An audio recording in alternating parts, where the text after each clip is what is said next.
Iron Wolf, one of the strongest guilds out there. So why are they fleeing the tower in utter terror? And why is this lone, blonde-haired player heading straight for it? 10 minutes later, our hero lands the final, clean strike on the boss. The monster stumbles, completely stunned by a combo no one has ever witnessed before. How could a supposed newbie possess that kind of power? The pressure never lets up, and in that instant, he reveals the true secret of this class is not evasion, but explosive burst damage. The boss's health bar plummets, but he gives it no quarter, already chaining his next combo and teleporting directly behind it. This was the class that no one ever wanted to play. It's notoriously difficult to master, but when you execute the combos with perfect timing, the damage output skyrockets exponentially. He surges forward in a wave of purple energy, launching straight at the beast.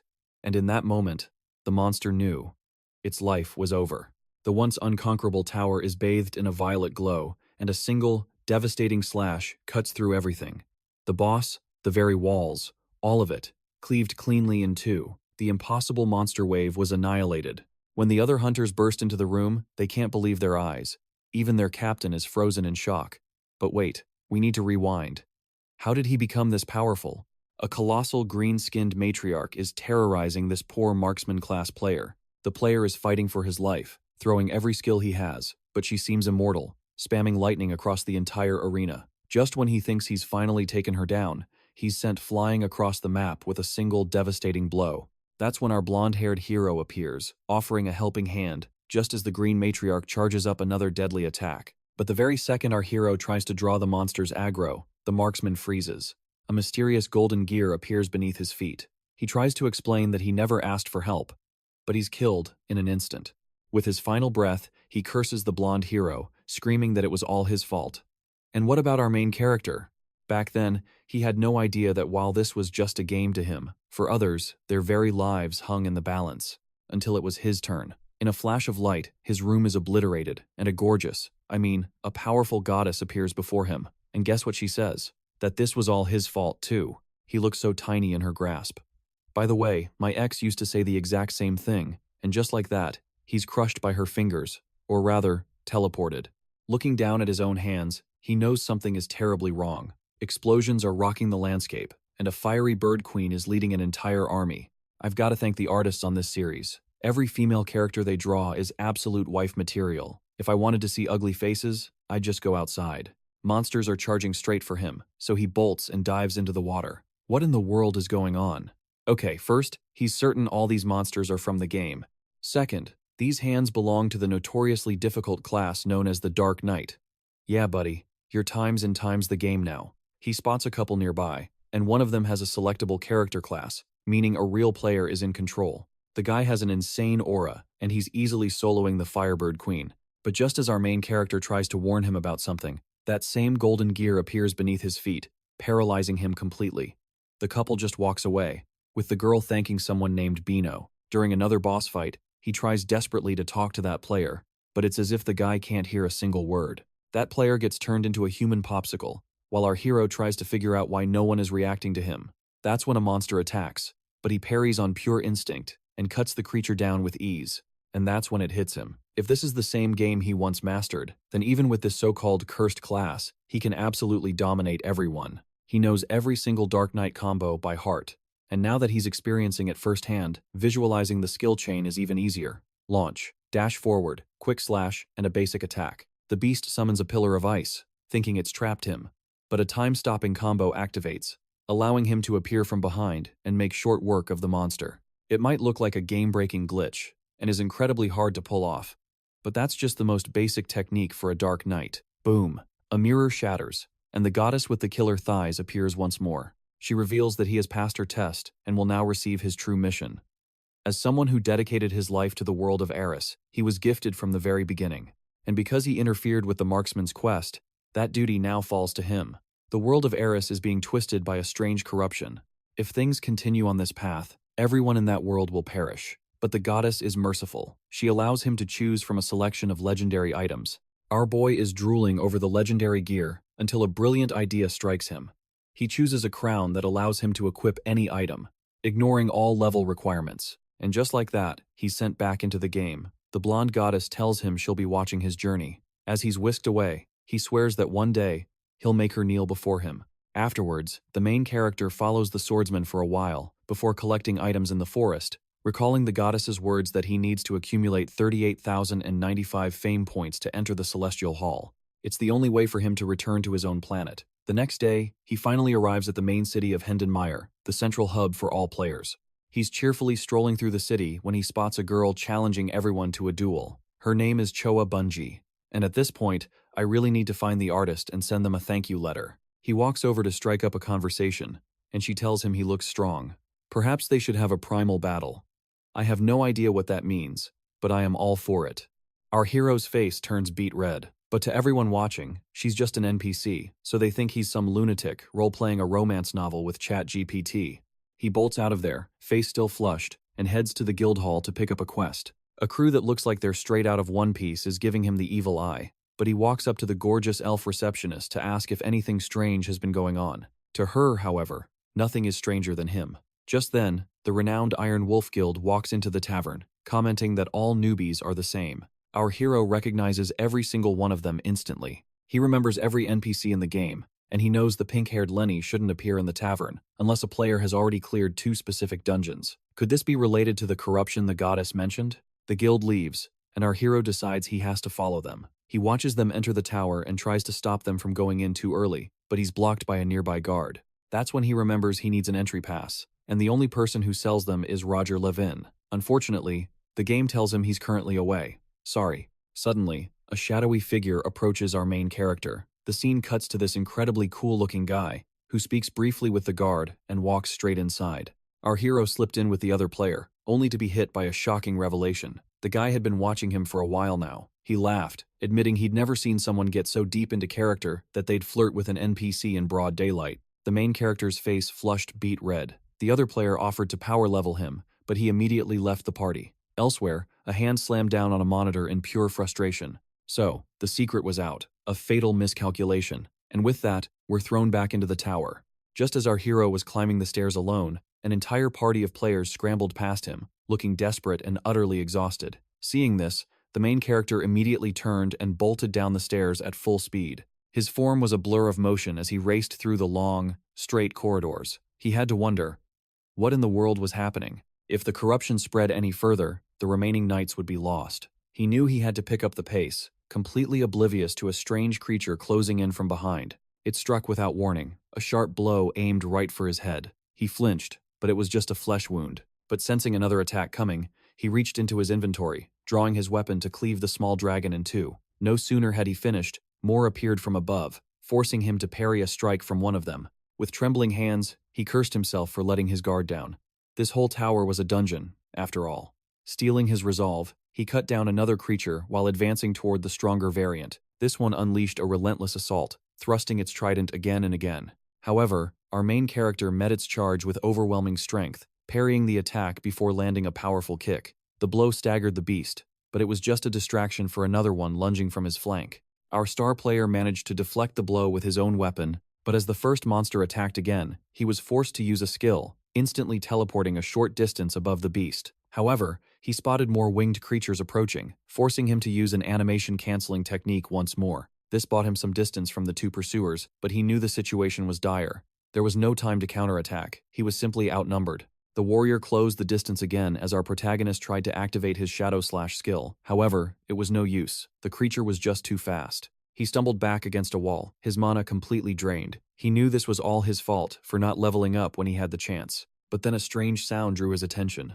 One of the area's traps began to glow before unleashing a torrent of fire, engulfing the entire horde.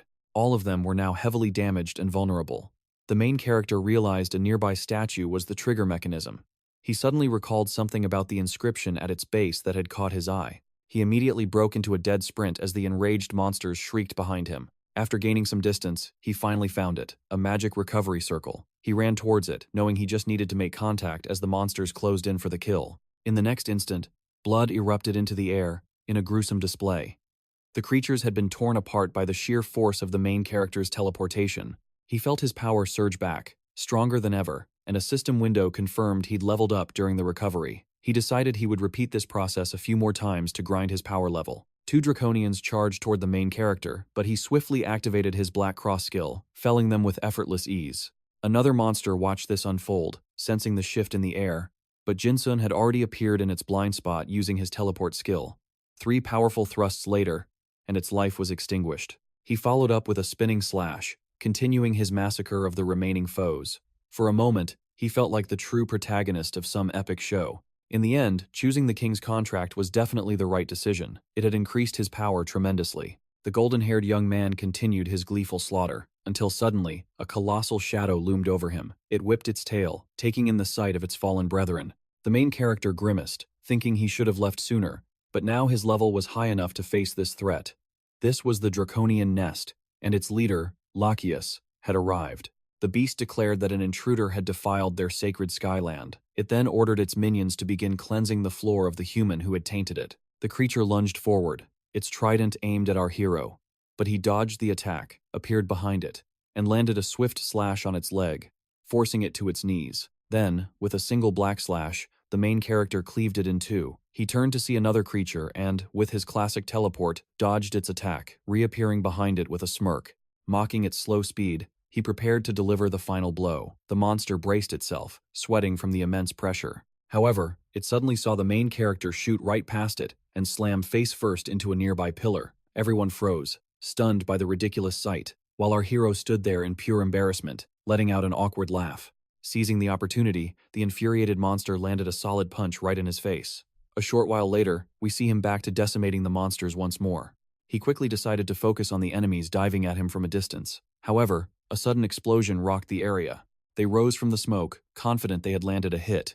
But the main character had already appeared right behind them, and in that moment, he lunged at them, declaring that these insects were starting to get annoying. He leaped towards them, but instead used shockwave jump, slamming into the ground hard. Taking advantage of the opening, the monsters landed an uppercut instantly.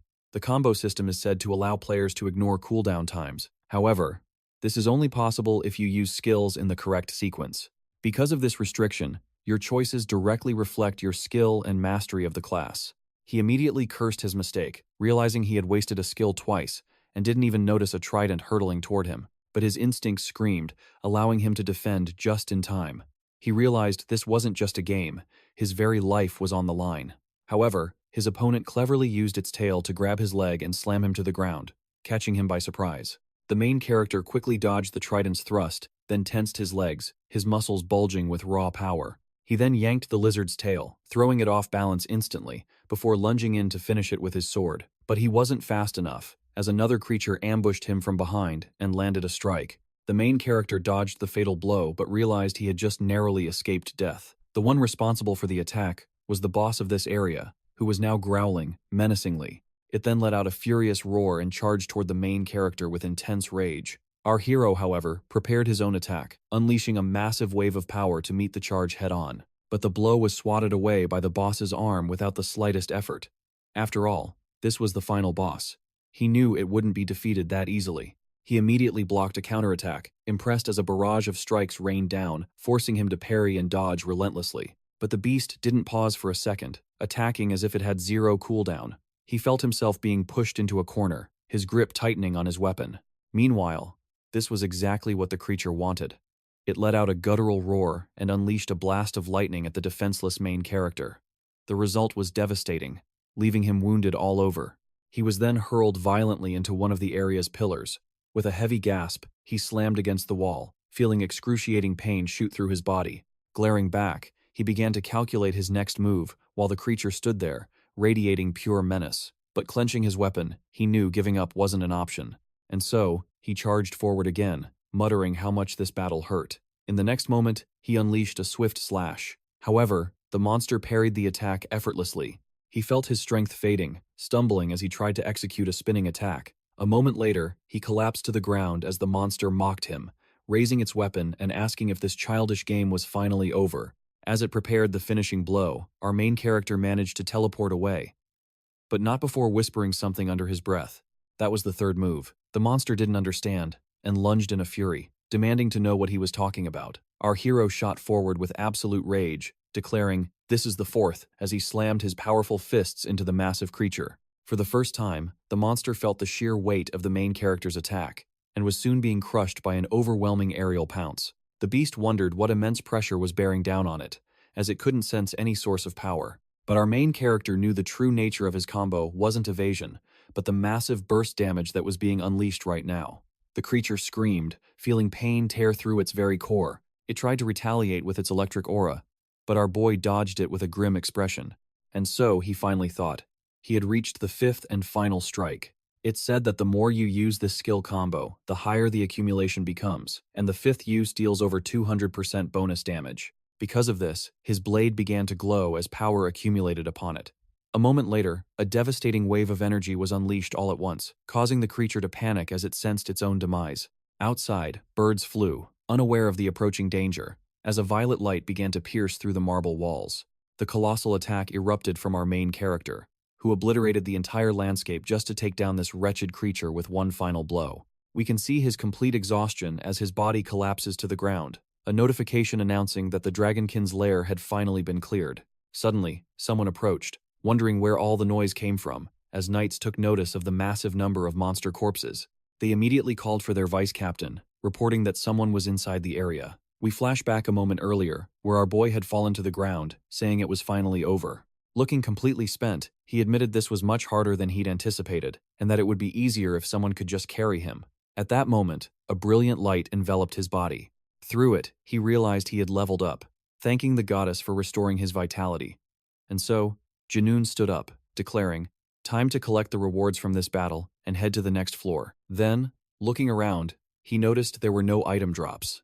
This sent him into a panic, and he initially wondered why, until a spear was placed on his shoulder by a man, who was asking if he had truly defeated all these creatures. The main character quickly recognized the voice coming from behind him. This old man asked who he was and how he got in here, a person our main character recognized as Havan Cruiser. Instantly, dozens of spears were pointed at him in a surprise encirclement as they waited for an answer. The man stated that he should give his name, state his qualifications, and most importantly, explain how he knew him. Our main character silently mused that it was impossible not to know him. With that unpleasant demeanor, he was the only NPC with a negative personality stat. Seeing that the other party had no intention of answering, the man introduced himself as the vice captain of the Iron Wolf Knights, guessing that's how he was known. He then asked how he entered the tower, and the blonde-haired boy admitted he received a passage permit from Roger Levin. The stern man asked where the permit was, and if he could see it. But our main character claimed, in a humorous tone, that he didn't have it with him right now. He explained that his friend was holding it, which surprised the man. He told him the person was just down the stairs. With that, the gentleman said he would be released after they verified his identity and the permit. This only annoyed Junoon further, due to the other party's needless thoroughness. There would be severe consequences if he lied, and our main character knew this was an encounter he should have avoided. He didn't have time for this, because the other player visiting the tavern meant they had already cleared the Vestibule of Darkness dungeon. Therefore, that user was likely now heading to the final floor, known as the Castle Chamber. On her way, she would join up with NPCs who would assist in the battle, and among them was Bonvangelist, who was the real danger. Because if that player reached the final floor, they would meet this man. And if he was truly the corrupted one, the situation would only get worse. So, he stopped dead in his tracks. The guard noticed and asked why, just as our main character swiftly drew his sword and unleashed a dark slash. The man asked where the blonde boy got that from, as there was no place to sheath it. Then he lunged with his spear, cursing. But the blow was deflected. Our main character surprised him by vanishing in that instant, reappearing elsewhere with a tense atmosphere. The old man figured he was just using cheap tricks and vowed to deal with the youth, but our hero said he was taking the hard way out and was going to jump, and so, he used teleport again to leap and escape. Everyone started chasing him at once in a comical pursuit. In the end, it was a good thing he never neglected his sword training, and as he looked at his inventory, he noticed something. Suddenly, the gentleman threw his weapon toward him. At that moment, the boy pulled something from his system window in response. The spear struck the bomb at the perfect moment. An explosion erupted, surprising the gentleman and making him curse the main character. Grabbing a comrade's spear, he advanced, saying this was truly a pathetic little trick. However, his eyes widened as he noticed something, remarking that the kid was just a weakling, while observing a black liquid on the ground. Our main character was now far away, igniting the bombs while explaining he had scattered them all around the area. The crowd panicked, begging him to stop, but he ignored their pleas, branded a terrorist, and marked for death. But he told them not to worry. After all, it was all flash and no real damage, a classic combo for beginners. He never thought he'd use the items from Aying, silently thanking Yusia for her gift. Soon, The day bled into night as the sun dipped below the horizon. He cursed himself for wasting so much time, wondering where the female warrior had gone, until he spotted her up ahead. A jolt of panic shot through him as he realized he'd been spotted too. He faced her down, only to notice another adventurer at her side. Agonzo knew he had to get to a safe zone, and fast. But his companion warned that this place wasn't for those who valued their lives. He then made it clear, the young man better not get in their way from now on. Instantly, Janoon recognized Vangelis's party, thinking his target was found. But a shout from behind shattered his focus. "We found him." The main character froze, turning to see the very man he'd been trying to avoid. The man was absolutely seething with rage. To throw a bomb in his face was an act of ultimate disrespect. And now, he would pay the price. He was asked what was going on, and our hero knew he was cornered. The old man ordered the captain to seize this troublemaker at once. As they both prepared to attack, a wave of dread washed over our protagonist. There was no escape. The man's eyes burned with fury. "I hope you're ready," he growled. But that threat gave our hero a brilliant, desperate idea. He suddenly pointed upwards, yelling, "Look, a naked flying man is about to relieve himself on us." Everyone instinctively looked up, only to find an empty sky. But our protagonist was one step ahead, using that single moment of distraction to leap. He plummeted down several stories, straight towards a potential demise. The others stared down, their faces a mask of pure disbelief. Our hero swiftly plunged his sword into the wall, grinding down the surface towards safety. Reaching his target floor, he launched himself inside, landing hard and gasping for breath. But his target was right in front of him. Luckily, the corruption hadn't spread too far yet. Whatever the plan was, he had to find a way to purify it before they reached the next dungeon. Meanwhile, the woman remarked on how strange that boy was, and her companion agreed there were many like him. They decided to forget it, utterly exhausted, and take a rest before ascending to the next floor. A short while later, we see someone panting heavily. It's our protagonist. He swore he never wanted to see another staircase in his life, and wondered where the female warrior could be. Suddenly, a shout pierced the air, telling someone to stop what they were doing. Our hero rushed forward, witnessing a man about to strike his own companion. He thought he was too late, his heart pounding in his chest. But it was just some friendly sparring, as the man was surprisingly generous. Our protagonist collapsed in disbelief before quickly hiding himself from view. He watched from the shadows, confirming that things were calm for now. He had to keep a close eye on them. He needed to see the man's true face to purify him. However, a seed of doubt began to sprout in his mind. The man wasn't harming any of the other NPCs or users, and he wasn't abusing his position as captain to control the knights. In fact, everything he observed was the complete opposite of what he expected. This guy seemed perfectly normal. Soon, the party announced they needed to investigate this floor to find the master more easily. And so, our hero decided he would tag along from the shadows. Suddenly, the man in the tall boots approached the female warrior, stopping right in front of her with a smile. He reached out his hand, putting our protagonist on high alert once more. But like a perfect gentleman, he simply said he'd see her later. He seemed suspicious, yet he hadn't done anything wrong, and was even following the role he was meant to play in the game. In a flash, it hit our hero. What if Ban wasn't the corrupted one? He started to wonder why the knights were even in this location to begin with. Based on his experience, the knights weren't supposed to appear here. However, it was impossible to see the bigger picture, a detail that might have been omitted by the game's system itself. And just like that, the two men stood before a horde of enemies, countless resurrected creatures, ready to tear them apart. They readied their stances. They had heard the master of this place had no manners, so they figured they'd have to fight their way to the final boss. Our protagonist's mind raced as he started connecting the dots. When he defeated the last enemy, he had received a card. And according to the original story, that NPC wasn't supposed to die there. That could only mean one thing: the corruption wasn't a person. It was the monstrous boss that was enveloping this entire tower. The more he thought about it, the more it all made perfect sense. Just then, the knight commander asked if that fool H was still looking for the blonde-haired boy, and got a firm yes. This was a massive problem. It meant everyone was gunning for the exact same target. He knew he had to figure out a way to handle this. Soon, we cut to another floor, this one resembling a massive aquarium. A man drew his katana in a flash of steel, slaying a creature with a single slash too fast for the naked eye. Its corpse crashed to the ground as a woman approached him from behind.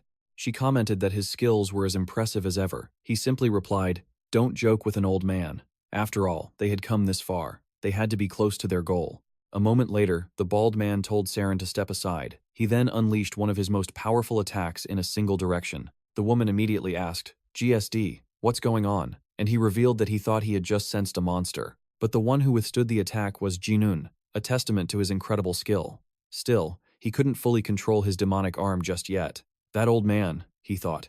He almost killed me with that single attack. They were impressed that another adventurer had managed to follow them this far. That's when our hero revealed he had a request for them. It was clear to them both that he somehow knew who they were. He knew these two would be the perfect allies to team up with. And so, he boldly asked if he could join their party. The woman immediately questioned why they should accept a complete stranger. Our protagonist had expected this rejection, but this was all part of his plan. Turning their suspicion into trust would give him a better chance. He remembered there was only one way to win them over in this situation. He declared that they were going to need his help, calling the gentleman Great Sword Master of the Duan School. The woman was stunned that he knew the old master's title. A jolt of excitement shot through our protagonist. He was ecstatic that his memory had served him right. No one was supposed to know his true identity. But the old man revealed that our hero was dead wrong. As realization dawned on him, our main character figured a man like that did exist, but not under his current name. He then remembered the description of the demon sword from the game's official guide. Of course, a patch update could have changed things. But just as creatures crept up from behind, the old master smirked. "Looks like we have company." Our protagonist scrambled to recall the main story quest. Racking his brain, he pulled out a similar title for the old master, calling him the Great Son of the Tower of Despair. Saren was convinced he'd gotten it wrong again. Since they were in a rush, she was ready to just let him go. But then, an immense aura exploded from the old master's body, shredding the monsters before them with his mere presence. The female mage was completely stunned, stammering out the name GSD. But now, that same master was demanding to know who the blonde-haired boy truly was. Our protagonist froze in shock. He hadn't even been sure he was right. The young man swallowed hard, the tension in the air suffocating. He introduced himself as Jinun, telling the master he could go by that name. A short time later, we see him traveling with the duo, admitting to himself that the old master was even more direct than he'd imagined. The woman mused that she'd never seen GSD this serious before, recalling how the young man had pleaded to go to the Sky Castle as his disciple. It was all part of his plan. He needed a plausible reason to join their party, and the old master had accepted without a single question. Impressed that her companion agreed so easily, the lady approached him. She called him Kanghai, complimenting his beautiful eyes and mentioning the exquisite tea leaves available in her guild. She then asked if they could get to know each other better. But our hero shut her down instantly, saying he had no intention of going to the Tower of Despair and asking if he looked like an easy mark. Not missing a beat, the woman proposed they could trade in information instead, but once again, he flatly refused. Her annoyance was plain to see, but our hero knew he had to tread carefully around her vast information network. Then, something caught his eye, and he asked if she had any colorless cube fragments. Saren produced one, and our hero simply took it from her hand. She demanded to know what he was doing and told him to give it back, but the elder cut them off, silencing their bickering. It seemed they had finally arrived. Our hero announced that this was it, the Lord's Palace, the boss room. The woman grumbled that she was adding the item to his tab. Suddenly, the sound of heavy footsteps echoed through the hall. Another party had arrived, and both sides were shocked by the unexpected encounter. After a brief introduction, the other party's leader asked where they should go, but an immense pressure suddenly descended upon the room, forcing the captain to draw his sword in an instant. He gripped his sword tighter, wondering what that oppressive force was. His eyes snapped open just in time to see something lunging at him, forcing him to parry, barely deflecting the attack without taking damage. His comrade rushed to his side, asking if he was all right. He just grunted that things would have been easier if the man had gotten there sooner. Just then, a colossal, blue-skinned creature revealed itself. It declared itself 𝑮𝒐𝒑, the General of Light, demanding to know who dared ascend to its domain. By the authority of the Dragon King, it boomed, "As the General of Light and Guardian of this realm, I command you to leave this place at once." Meanwhile, we see a player's interface pop up, the cursor hovering over the skip dialogue button. Instantly, a fighter-class character charged forward, closing the distance in a flash. Everyone was stunned by the sheer speed. But the Knight Commander knew they had to move too. They couldn't afford to be left in the dust. Suddenly, our protagonist appeared, casually asking if they needed a hand. The vice captain recognized him instantly. It was that pint-sized blonde-haired menace who'd caused so much trouble. His first instinct was to kill him on the spot. But a hand stopped him. It was the old master, who declared that Jinun was his disciple and was not to be touched. It seemed there was a misunderstanding. The master said they'd sort it out later, as the situation was getting dire. Though the man was still fuming, his captain declared that it was time to move. If they wanted to make it out of here alive, they had to put their grudges aside and get serious. On cue, a horde of monsters charged forward. With a single slash of his blade, the old master effortlessly cut them down, ending their lives in an instant. The female mage provided support with elegant spellcasting, and a full-blown battle erupted in the chaotic hall. Amidst the clash of steel, our protagonist took a moment to analyze the situation. While the extra help was nice, he'd planned on just observing. He wondered why there were so many people here. The game was designed to make you feel like you were fighting the boss solo. Those ruby pillars likely marked a phased area, meaning the other players couldn't see what was really happening on this side. And that knowledge gave our hero a brilliant idea. Elsewhere, the massive boss crashed to the ground, roaring in agony from a devastating strike. But the female fighter wasn't done yet. She surged forward once more, her fist glowing, unleashing a seismic punch skill for massive damage. Suddenly, every enemy on the field froze in place, stunning the allied forces. They wondered what was going on, assuming it must mean the boss had been defeated. They called out, asking if the fight was really over. But then the boss's arm began to twitch, and a colossal pillar of light erupted, engulfing the entire floor. With newfound power, the boss rose once more. "My master commanded me to protect this palace," it roared, "and I will burn you all to ash to fulfill my duty." The vice-captain quickly told his comrade to shut his mouth, and his captain immediately offered his apologies for the outburst. The man asked if the enemy was immortal, but our blonde hero knew this was just phase 1, nothing unexpected at all. He realized the boss's power source was the floating castle. They had to destroy the magic circles to trigger the next phase. Seeing the new threat, the Lady Knight ordered a full retreat. A smirk played on our hero's lips. Everything was going exactly according to plan. The player in charge of this quest quickly selected the route to the ascending castle. A pathway materialized before them, and a quest notification dinged. Objective complete. All the monsters guarding the magic circles readied themselves for battle. Another phase of the raid had successfully been cleared. Our protagonist observed as the other party tore through the mobs one by one. Before long, all the requirements were met without a hitch. Now, it was time to return to the final boss. The final step was the simplest: defeat the Lich. The main character watched intently, ready to claim the coveted card from this last battle. The beast lunged with all its might, and the warrior matched its ferocity, aiming for a swift and decisive end. They clashed in a spectacular explosion of power, a blast so immense it could be seen from outside the very building. The players quickly realized they had cleared the Sky Castle. All that was left was to watch the ending cutscenes. But the girl worried, hoping the grand magic circles hadn't been compromised. Suddenly, the creature's ethereal blue flames began to flicker and die, signaling the end of its mission. Our main character stood waiting, anticipating his ultimate reward. However, a cold shock ran through him. From the supposedly corrupted being, he received nothing. Outside, birds began to flock towards the tower's peak, only to slam into a protective barrier of light. The adventurers watched the scene, admitting the shield was impressively impenetrable. They wondered what it could mean. After all, their party was hunting for traces of the apostles, and this corruption could have thrown everything into chaos. The Sky Castle quest was finally over, yet he still hadn't received a single corruption card. He quickly deduced something must have happened that he'd missed. Just then, a girl from Team 4 called out for her captain, and our protagonist was stunned to see an unexpected face, Lenny, who immediately spotted him descending the stairs. He asked why she was there. She explained that as the captain's right hand, she had to be close, hinting she was even in line for a promotion. The young woman lamented that she should have been with her master earlier. If it wasn't for that fool, she would have arrived much sooner. Quickly, the man above them concluded there was nothing they could do. Just as the pink-haired girl finally spotted her leader up high, our protagonist instinctively threw out his hand, signaling for her to stop. Confused, she asked why he was stopping her. He explained that her sudden appearance would interrupt a critical dialogue event. His only job was to prevent her from moving forward. But she became flustered, wondering why he was staring at her so intensely. In a flash, Jinun realized this was why he hadn't found anything in the Sky Castle. He began to push the young woman away, believing that if he got her to the first floor, the card would finally appear. The event was about to begin.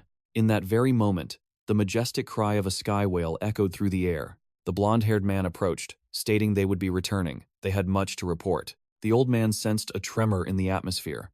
From the back of the whale, an airship was jettisoned, plummeting towards them at a terrifying speed.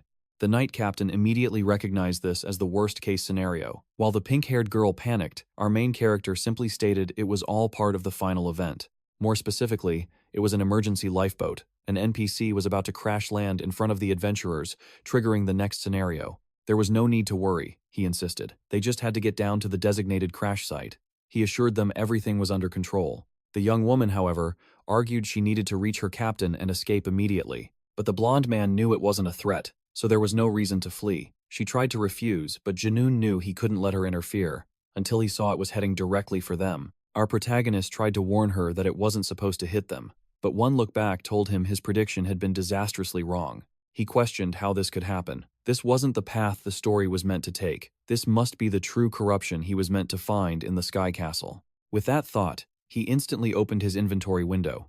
He drew his sword, not to stop the girl, but to protect her from what was coming. It was too late to run.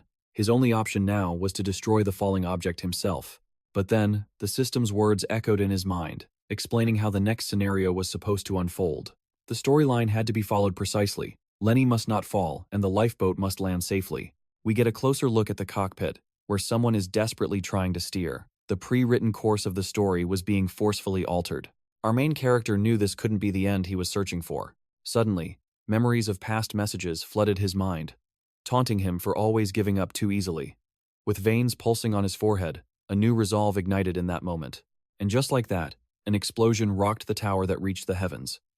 Something unbelievable began to ascend. It was the airship, pushed back by the force of our protagonist's attack. In that instant, he vowed he wouldn't give up so easily, because his name is 𝑏𝒐𝒑, and like every other challenge in his life, he would never surrender.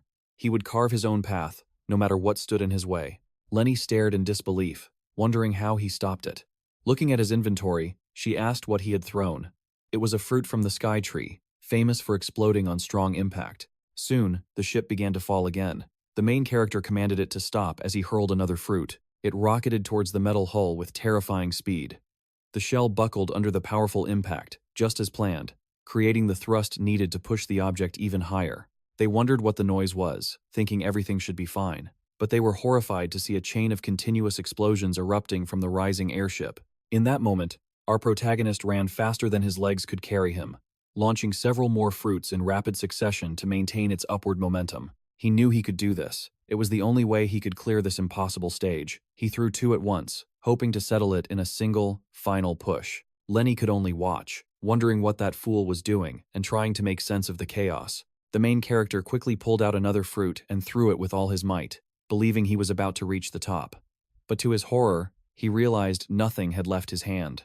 Looking at his status window, he saw the devastating truth. He had completely exhausted his entire supply, and with a lurch, the airship began its final plunge into the abyss. The girl realized their momentum was gone. Another fatal plunge was about to begin. But then, she spotted something soaring through the sky. It was our hero, with something held firmly in his mouth. In that instant, it shattered, unleashing a truly unique technique. A chain of teleportation spells, executed with flawless precision. He calculated that for this purpose, the success rate would be 100%. Swiftly, he placed his sword against the object's metal hull, summoning a powerful magic circle. The cube was crushed in an instant, activating at 200% of its power. Veins bulged on his arms as he prepared for the detonation.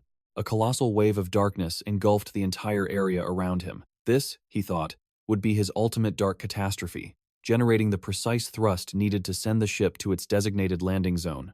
The force was so immense, the ship felt like it was being blasted back into the sky. Our main character felt a sharp, searing pain, praying it would be enough. The night captain rushed forward, yelling for everyone to get down, now! And just like that, the airship finally reached its destination before bursting into flames. While the others stared in confusion, our hero couldn't help but smile. He knew, against all odds, that his plan had worked. Clutching the letter in his hand, the young man smiled, thinking to himself that the corruption had been completely purged. But that victory was short-lived. He remembered he was powerless now. His weapon had been obliterated in the blast. Suddenly, a hand grabbed his own. He flinched, startled that someone was beside him.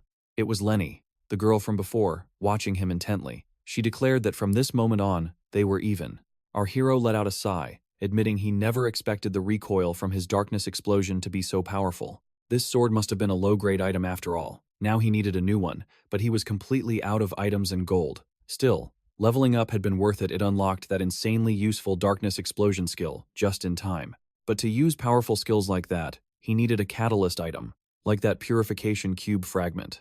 They were known as FCL class skills, and they were overwhelmingly strong. He knew he'd need more of them for future quests, but for now, given his situation, he had to be careful. Besides, he had no other choice but to head to 𝑭𝒐𝒍𝒅, the renowned mage association. A day earlier, we see him at the entrance to the Sky Tower, completely battered. When he asks what she's talking about, the girl points out that he stopped the ship from killing her, and in return, she saved his life. Therefore, he owed her big time, but he just suggested telling the guildmaster she came on her own, which made her threaten to kill him if he snitched. Despite the threat, her face had the cute expression of a girl completely smitten. She then stepped closer and gave him a sharp flick on the forehead. Then she ran off, shouting that she'd be waiting for him at the harbor gate at 6 p.m. on Saturday, and that he was taking her to dinner. Our main character was stunned. He was actually scoring dates after dungeon runs. This new life was turning out to be pretty amazing after all. Our hero quickly greeted the guildmaster and vice master, but they told him to relax. They had simply come to say their goodbyes. The vice master, looking extremely annoyed, muttered that he was disappointed he couldn't take our hero's head right then and there. But just then, the captain walked past, calling him Ji-noon. The captain thought to himself that they would surely meet again soon. The name clicked in our hero's mind. Banvangelist. He wasn't corrupted. Teen. Yet. But remembering the game's storyline, our hero knew that man was incredibly dangerous. He'd have to steer clear of him at all costs. Just then, he bumped into the old man from before, who was staring intently at him again. Our hero jumped back, startled, but the old man simply said that the boy had done well at the Sky Tower. The young hero thanked him for listening earlier, and the man replied it was nothing he could see, he truly needed it. However, he added that there was still something that needed to be said. Ji-noon was told to keep the true name of the child of the Despair Tower a secret, and the old man said he would trust in the waves of darkness that followed him. Soon after, he departed, leaving our hero alone with the female mage. She understood that the old man had intended for her to overhear that, but declared she couldn't care less about it. She then turned to our hero, asking if he was the one who diverted the ship towards them. After all, he could have just blown it up. Instead, he brought it right to their location, as if it was essential for them to find who was inside. The young man remained silent, meeting her gaze head-on, but she told him he didn't have to answer right away. She understood that men have their pride, and said he could come negotiate with her any time. Soon, our hero arrived at the association, finding it much larger than he'd imagined. Walking the halls, he saw it was magnificent, nothing like the tiny shop he remembered from his computer screen back in the game. Ji-noon wondered if he could really make a deal with this woman. All he truly wanted was information. After all, the secrets of the corruption, and even the goddess herself, were not things to be taken lightly. What could he possibly offer in exchange? With no weapon and no gold, the only asset he had left was his knowledge of the game. Just then, the master of the association arrived, remarking that he was earlier than she expected. She asked if he was ready to talk, and that's when our hero noticed her companion. She was introduced as Iris, who revealed that she already knew of our main character. He was baffled. How could that be? He was certain she was just the divine NPC of the Mage Association. Could she really know who he was? And then, he felt an overwhelmingly threatening aura radiating from her. It was a power that felt like a shadow enveloping her entire being. He took a step forward, wondering if it was truly possible. With a determined gaze, he looked her in the eye and revealed her true identity. He called her by her title, the Singer of Fate. Then he asked her directly, "Can you see my future? You must already know my role in this world then." At that moment, the oracle finally opened her eyes. She remarked that he was someone who always asks the profound questions. A faint melody chimed, hinting at his future, and she began to withdraw, stating that everything was already set in motion. Hearing those words, our hero grabbed her hand, instantly recognizing the line. It was a scripted dialogue from the game. This was a massive advantage for him. After all, it seemed he had an incredibly deep insight into all these events. However, a question began to form in the sorceress's mind. The young man asked what it was, seeing as he had only just learned the woman's name. And yet, the main character knew she could see the future, one way or another. He knew about GSD, the airship weapon, and even Iris's true identity. With all that knowledge, she had to wonder, who was this man, really? The main character thought he'd blown his cover by misspeaking. So with renewed confidence, he took a step forward. He faced the woman, deciding it was time to reveal his true identity to her and her alone. Knowing it was his only move, he admitted that he was the one who could see the future and change it as he saw fit. This was the only way he could sell his information to this powerful woman. The day passed, and we shift our view to the Mages Guild. Suddenly, something rushed through the halls at top speed, nearly knocking over shelves in its desperate hurry. It didn't stop until it reached the door to the leader's room, where our main character happened to be. A young girl burst in, calling for the guildmaster immediately. They were in deep trouble. She announced that the person they were worried about had left. Lauren had truly vanished. The guild leader's face filled with dread. That troublesome girl had disappeared, exactly as the prophecy foretold. Moments later, the communication stone was brought out, but despite their attempts to call her, there had been no response since the previous day. Wasting no time, the lady ordered them to search the surrounding area as quickly as possible, and everyone understood the urgency. The main character, who had been silent behind the door, finally stepped out. He had been right all along. Lauren Canero had indeed disappeared. The very same person known more for her arrogant personality than her actual talent. He had already seen the future where she would eventually be found after going missing. The woman stared at him from a distance as light poured through the window. She thought he must be insane to say such things, wondering if this was all his own doing. After all, this was an entirely different matter than knowing about Iris and Sir GSD. However, recalling the airship incident, she reasoned that the main character truly could foresee events, but he was cunning about it. In any case, this happened after the tower incident, so he didn't need to worry too much anymore. Even so, it seemed the sorceress didn't fully trust him yet. She then apologized for the day's events, concluding that she had to find Karagon as soon as possible. At that moment, the woman realized he was the dark elf from the city. She really didn't understand how he could possibly help, but the main character simply stated she had to do it. It would be critically important, because she would need some chrysanthemums in the very near future. And so, we see the city, protected by a massive magic circle from above. The main character thought Saren was finally starting to believe him. If he could guarantee the city's safety, he would get everything he wanted. Most incidents were being resolved before any real damage occurred, thanks to the help of the players acting as adventurers. He would eventually receive many rewards in exchange for his help, and wondered if he should ask for some golden potions or something even more expensive. Thinking back, Junoon was actually deceiving everyone, but technically, he wasn't lying about the information he provided. But suddenly, lost in thought, he bumped into someone who immediately recognized him, while our main character thought he was just talking to himself again. The girl on the other side of the screen noted that most players rarely acted so strangely, but recognizing him as a Dark Knight, she asked if he was the one at the Sky Tower a few days ago. This surprised our main character, who quickly turned away, pretending not to know her. Just then, the man with her also recognized him and said it had been a while. It seemed his act was still going strong. However, since his level was still very low, the man offered to power level him. Then, something caught his attention. He whispered to Jin Sun through a private message, which made him shout in surprise. The girl burst out laughing as she read that last message. Our main character was completely startled by a simple whisper, which only seemed to annoy the blonde-haired man even more. He quickly realized his name had just been mentioned and demanded to know how he knew it. At this, the man deduced that the username was his actual name.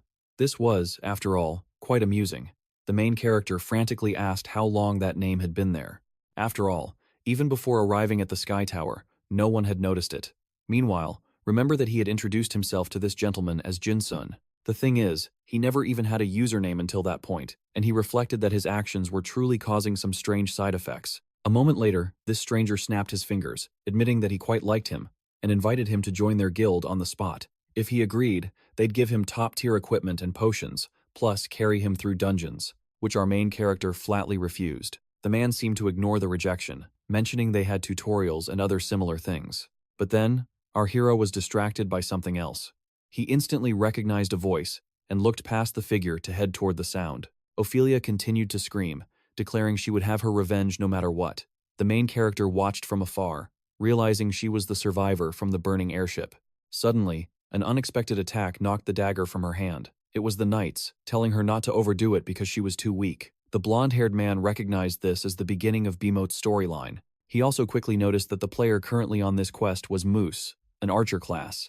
Just then, the guy who had been talking to our main character wondered where he had gone in the middle of his explanation.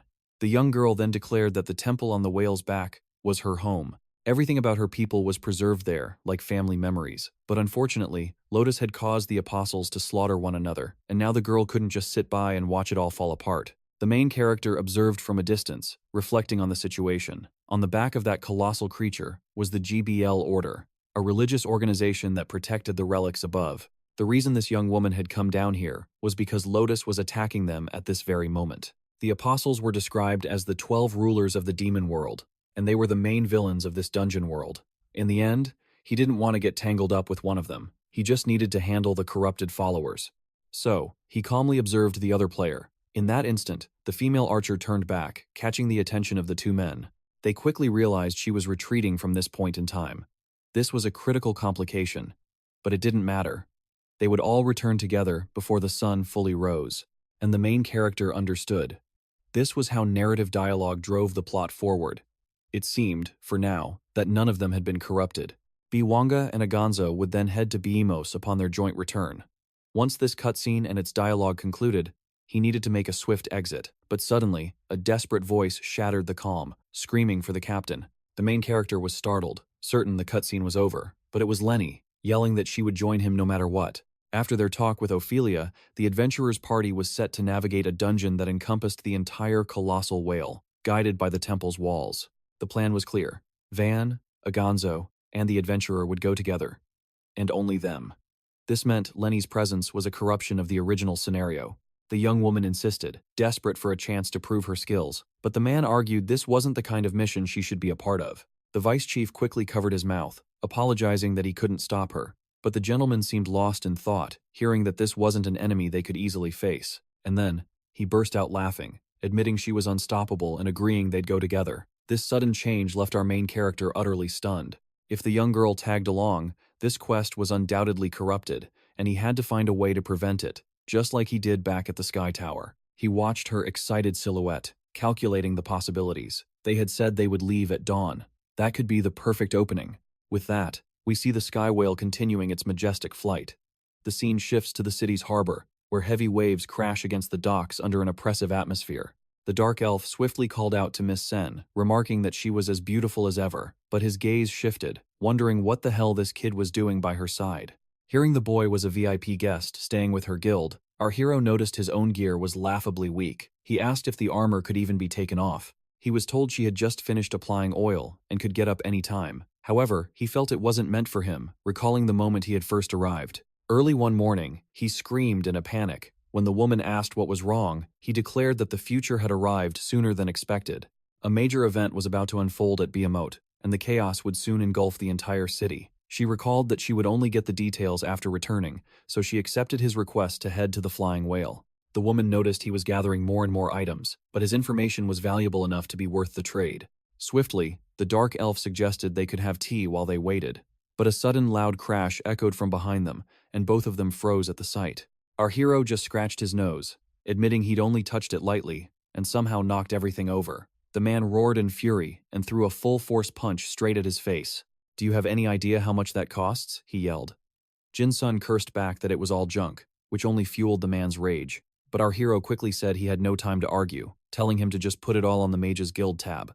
Just then, the doors swung open in unison, and a woman identifying herself as Knight Captain Roboto stepped aboard. However, the first thing she saw was our main character apologizing to his patron.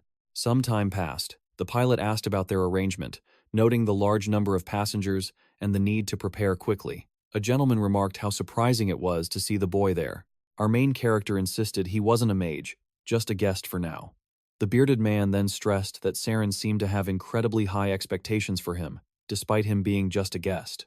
And as he observed her, he noticed a simmering hatred in her eyes as she held the long list of damages the blonde kid had caused. He let out a low chuckle while rubbing his wound until someone finally noticed him. The cavalry leader realized GSD's disciple was here.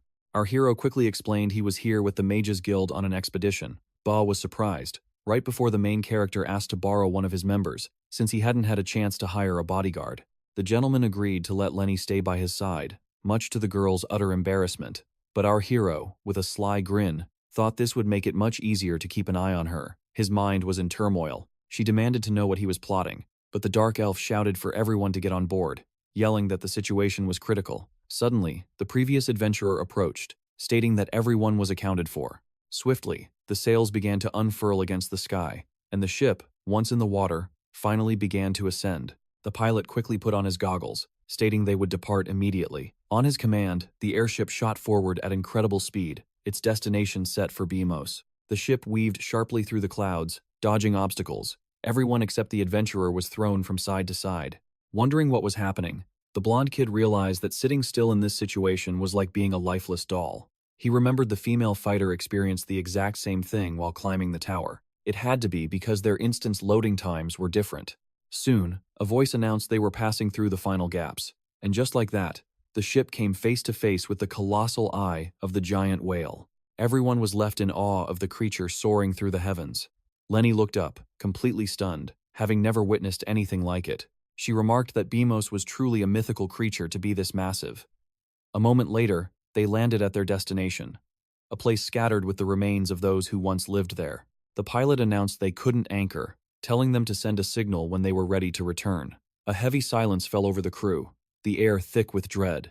The captain remarked that the sky tower was clean compared to this place, while his companion claimed it was worse than any battlefield he'd ever seen. The dungeon subjugation event had finally begun. Our hero knew he needed to keep his distance so she wouldn't spot him. Shortly after, the captain stated that according to Ophelia, Lotus was at a specific location, but suddenly, a man staggered towards them, desperately pleading for help. They quickly recognized the three-eyed sigil on his mask. He belonged to the GBL cult. However, the mask began to crack as he endlessly muttered that he must kill. Then, from his very body, a swarm of tentacles erupted violently. The man begged for a swift death before the creature could take full control. The entity then spoke, declaring that all who disobey Lotus must die instantly. Immediately, other corrupted beings began rushing towards the party. The cavalry leader charged forward without hesitation, his blade cutting down several creatures in an instant. He told the adventurer not to feel regret, but to see it as a mercy for those beyond saving. Our main character decided they would hang back and observe, needing time to prepare. She held out a hand, warning him to be careful without a weapon, but he simply smirked. He had found an interesting item earlier, and the moment he revealed it, the girl's jaw dropped in awe. But they failed to notice a lurking monster, drawn in by the sound of something that was clearly not a normal sword. And that's our main character, who unsheathed his energy sword and obliterated the creature in a single, blinding flash. The creature still clung to life, groaning in agony, begging for a swift end. Jin-sun granted its wish, unleashing a blur of graceful slashes, dicing the monster into nothingness, before letting out a devastatingly cool sigh. He turned to Lenny, asking if she was okay. She could only stare back, her face flushed with excitement. A moment later, a distinct sound echoed from a nearby bridge. The one responsible was their female archer, who had just pierced another creature. With the area now clear, the party could finally move on. The bearded man quickly reported that the adventurer had likely sensed something. Eyes had been tracking them since they left the outer wall, but they had chosen the wrong group to stalk. And there she was, a lone woman, watching them from a distance. The two considered trying to capture her. However, they were told to keep moving. Their target, a specific area in the jungle, was close. Soon after, the cavalryman wondered if the mind-controlled victims could still use magic, but our main character dismissed the idea. They were merely remnants from the battle against that person. The one who wasn't controlled was named Isadora. She had pursued the group, trying to kill them before their minds were taken over. But they ambushed her, and a fierce battle erupted right in the open. Miraculously, no one died that day. After the fight, the enemy became an ally, guiding them toward the path where the calamity resided. With that battle over, they were now heading to the next dungeon. The main character felt their pace was too slow because of Lenny. Yet, the adventurer was progressing faster than expected, until she got a sharp flick on the forehead.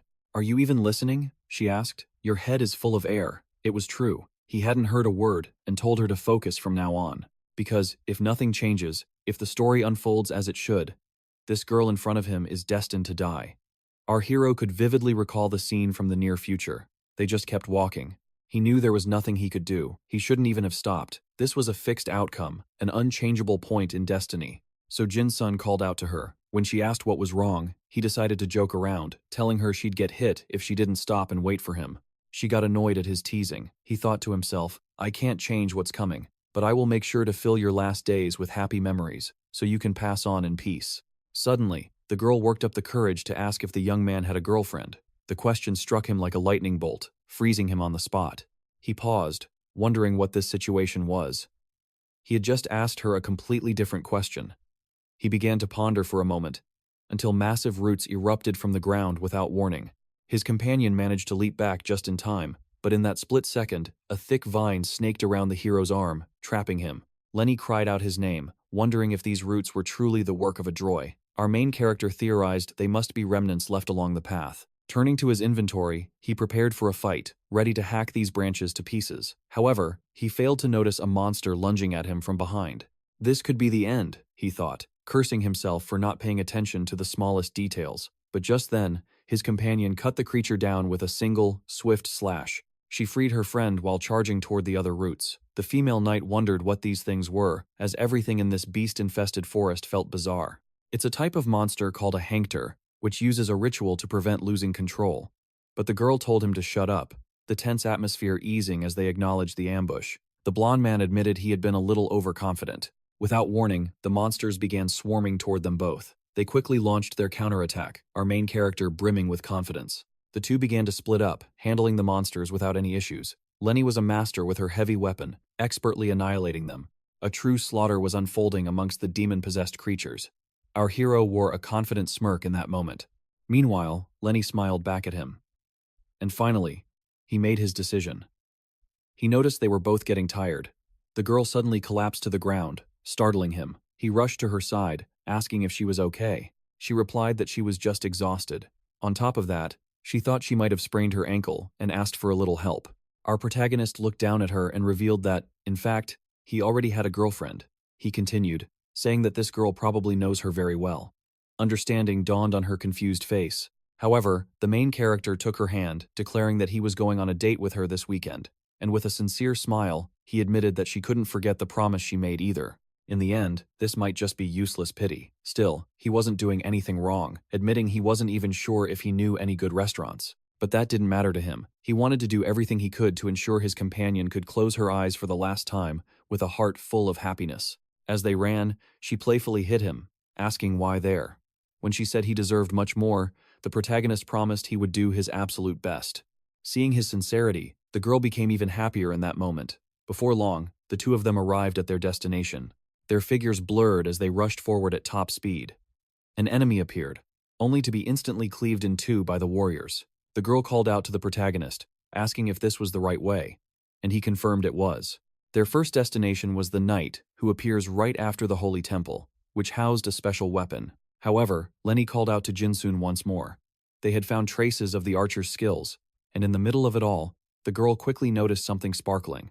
And as he picked it up, our main character realized it was a rare item dropped by that player. He quickly asked what these chains were, and learned they were sealed with magic. After all, items of rare grade or higher could have magical seals on them. The main character confirmed that all he needed to do was break the seal. However, he found himself unable to do it. He made a mental note to ask Saren for help later, until something else caught his eye. It was several pieces of equipment, just lying there. A look of sheer astonishment crossed his face, while his companion wondered why such things would be scattered about. After a moment of thought, Jinsoon realized the truth. She didn't need this gear. After all, this wasn't her main account. Instantly, he scooped up everything, vowing to protect them no matter what. After some time had passed, they finally reached the heart of the Forbidden Sanctuary, a place ruled by the great priest MANHWA. This creature called out to Isadora, claiming they were family. So why did he abandon them, just to ensure his own survival? The captain insisted they could resist the brainwashing by transforming. But there was no turning back now.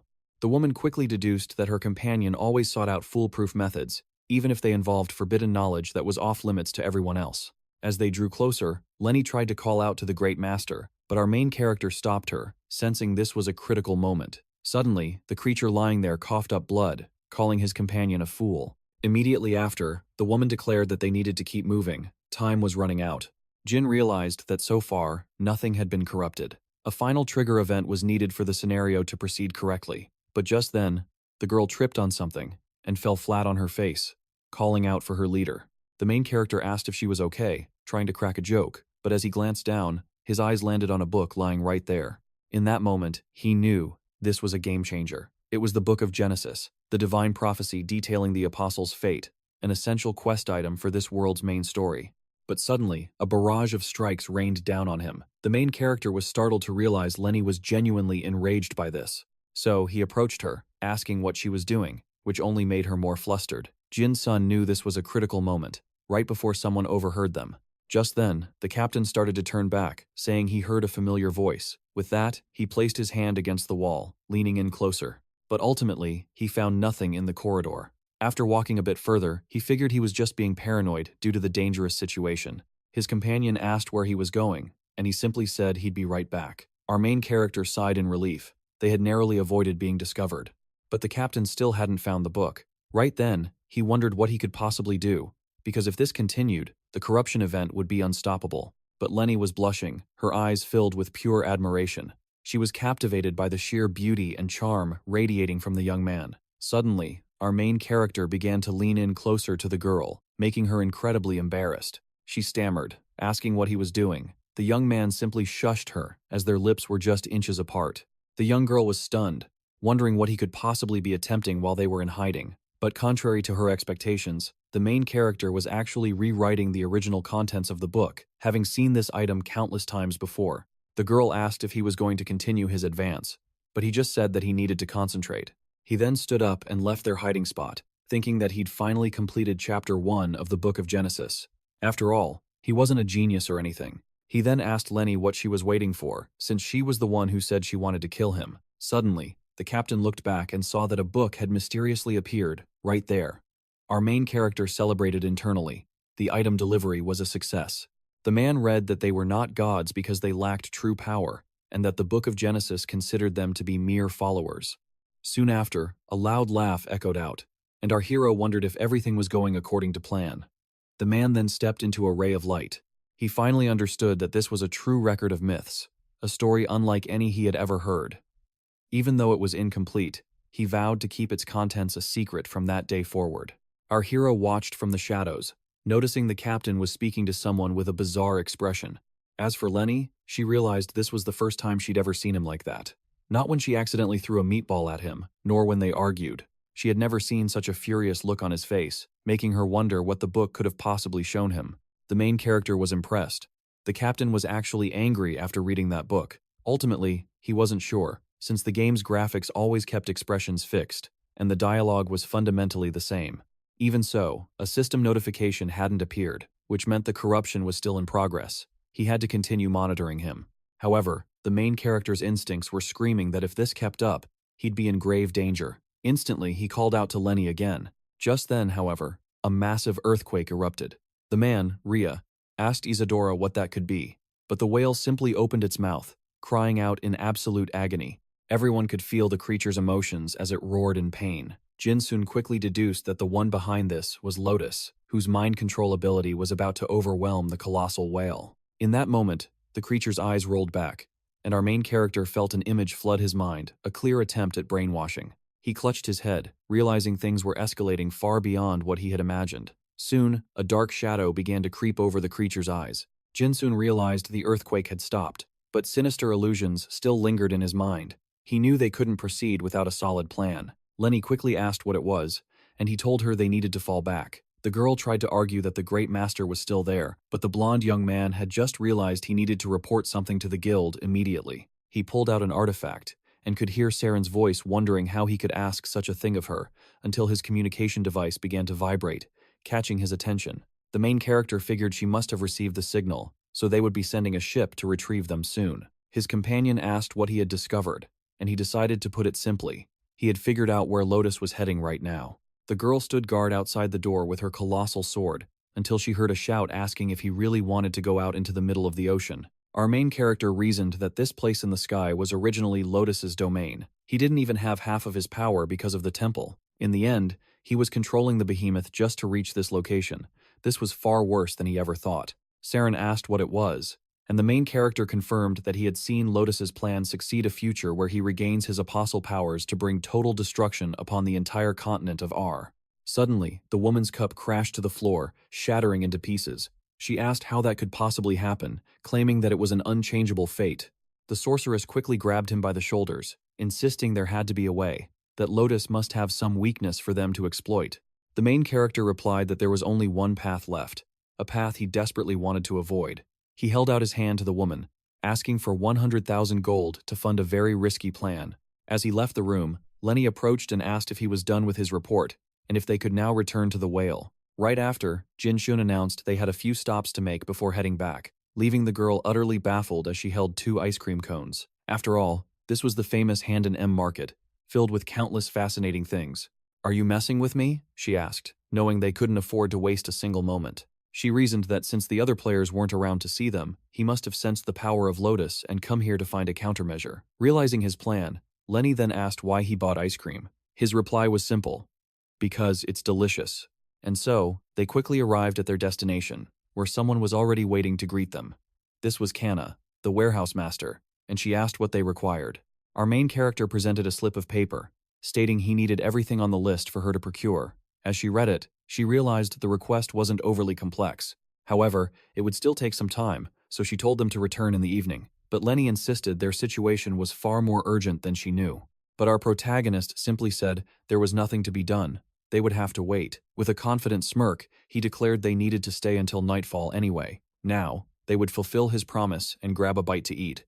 As the warehouse master bid them farewell, she glanced at the list again, thinking she could take her sweet time. This order was a massive windfall. Soon, the pair found themselves strolling through the city, taking in the sights. Lenny shyly scratched her head until she caught Jin-sun's attention. He joked that a nearby fish looked just as grumpy and sullen as his companion. Furious, she immediately snatched the creature and plopped it on his head, her eyes blazing with comical rage. Just then, a vendor called out, offering a dart-throwing game that was perfect for couples. And so, the two began playing the simple game, popping balloons with incredible speed and precision. It earned the girl a cute stuffed animal, and our main character was thrilled to see her win. In that moment, she broke into a genuinely happy smile. And our protagonist, still carrying the fish, felt a surge of joy just from making her happy. Before long, their day together was drawing to a close. She praised how delicious everything was, certain her younger brother would have loved it. Our protagonist already knew she lived with her mother and brother, and that she desperately wanted a promotion to support her family. The girl quickly thanked him, saying he had truly taken the time just to be with her. She knew that a master of arms like him didn't need help, especially from a low-level knight like herself. In the end, she'd be grateful just to make it back to 𝑮𝒐𝒑 alive. But when she thought of her family, worry crept back into her heart. Standing up, she declared that today, at least, she was able to have fun without those burdens. She would never forget this day, and she hoped that next time they met, it could be in the Zelos Empire. Our main character watched her for a moment, hearing those words, then clenched his fist in contemplation. Jin-sun asked if they truly needed to return to 𝑏𝒐𝒑, or if she would stay behind. But the girl stopped him right there. Plucking a leaf from his hair, she declared that she follows her orders to the letter, because after all, the Iron Wolf Knights never run from anything. A shadow of concern crossed our protagonist's face. He knew that if she continued on this path, he would have to tell her about her own death. That night, we see a dungeon atop a massive creature known as the White Knight. The cavalry leader called out to Isadora, saying they knew a weapon capable of dealing with this beast was hidden here. However, no one had mentioned the countless grotesque things that now filled this place. A man named Rosea stepped forward, wondering what the strange eggs were. As he drew closer, he saw it clearly. Inside were demons, crafted from human body parts. He recoiled in horror, warning that their very form screamed they were something to be avoided. And suddenly, the creature tore through its shell, lunging straight for the group. They were apostles of Lotus. Back at the port, a knight wondered what was taking so long, but was told not to worry. After all, the adventurer was with them. Then, someone shouted that the Magata had returned and was finally docking. But as it landed, only a single player disembarked, looking eerily calm.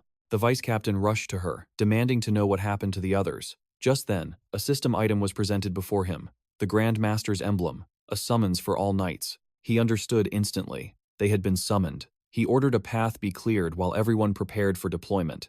Soon, we see another room bathed in light. Our main character observed his brand new gear being equipped and was told they were now free. Opening his info window, he saw his reputation had skyrocketed tenfold from this alone. He grew excited as he noticed the armor suddenly vanished. His companion wondered what had just happened. However, her reputation hadn't changed at all. Then she realized the armor parts had just become invisible, and she couldn't even feel their weight. Just then, they saw others approaching. "Thank you for buying us some time," the woman said, then asked, "Would you believe me if I said a few minutes could decide the fate of this world?" Our main character immediately recognized the incredibly valuable item Iris was holding. It was the Hyper Jammer, a bracelet that grants resistance to demonic mind control. But she wasn't offering this out of kindness. Right now, this woman was nothing more than a puppet. The adventurer quickly equipped the item, but our protagonist knew that device wouldn't work as intended. Something terrible was about to happen to her. In the end, he reflected, his job was to steer the story back onto its original path, not to change the parts he disliked. Because this was all just a game.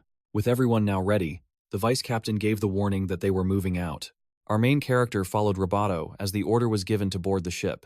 Jin-sun knew what he had been waiting for had finally begun, the end of the war against Lotus. For now, they would return to 𝑏𝒐𝒑 to devise a plan. They had two destinations, the Holy Sanctuary Center and the ruins where the other members had fled to hide. And so, the large group was split in two.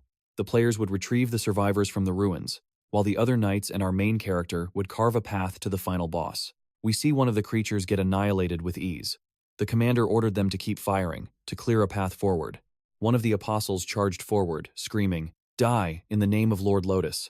Our protagonist shouted a warning, "Get back, I'm about to move," and then, he moved like a bolt of lightning, cleaving through the creatures that were lunging at the soldiers. Everyone was stunned by his overwhelming speed. However, our protagonist heard a scream as another creature broke through, targeting a man who was trapped and about to be killed. With a piercing shriek, a dagger shot towards his face, aiming for the killing blow. But our main character was faster, ending the creature with a single, flawless teleport. The others warned him not to get cornered by these low-level mobs. Just then, a girl recognized him as the very guy Lenny had been talking about. The man thanked him, but gave a grave warning. The mental attacks were about to begin. The only way to overcome them, he said, was with an unyielding will. But our hero had his own methods, a secret knowledge from his past life. Before he even realized it, he was caught. In a flash, his entire perception of reality was twisted. The knight watching from the side wondered what had just happened. Meanwhile, in the mindscape, our main character turned to find a demon demanding he submit and become its eternal servant. Without missing a beat, our hero cursed the demon out, calling it by its true name, the eighth apostle, long-legged Lotus. He just needed to stay calm. There was nothing to fear.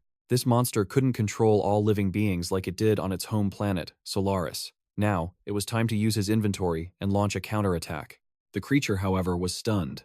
How could this mortal possibly know about its former home?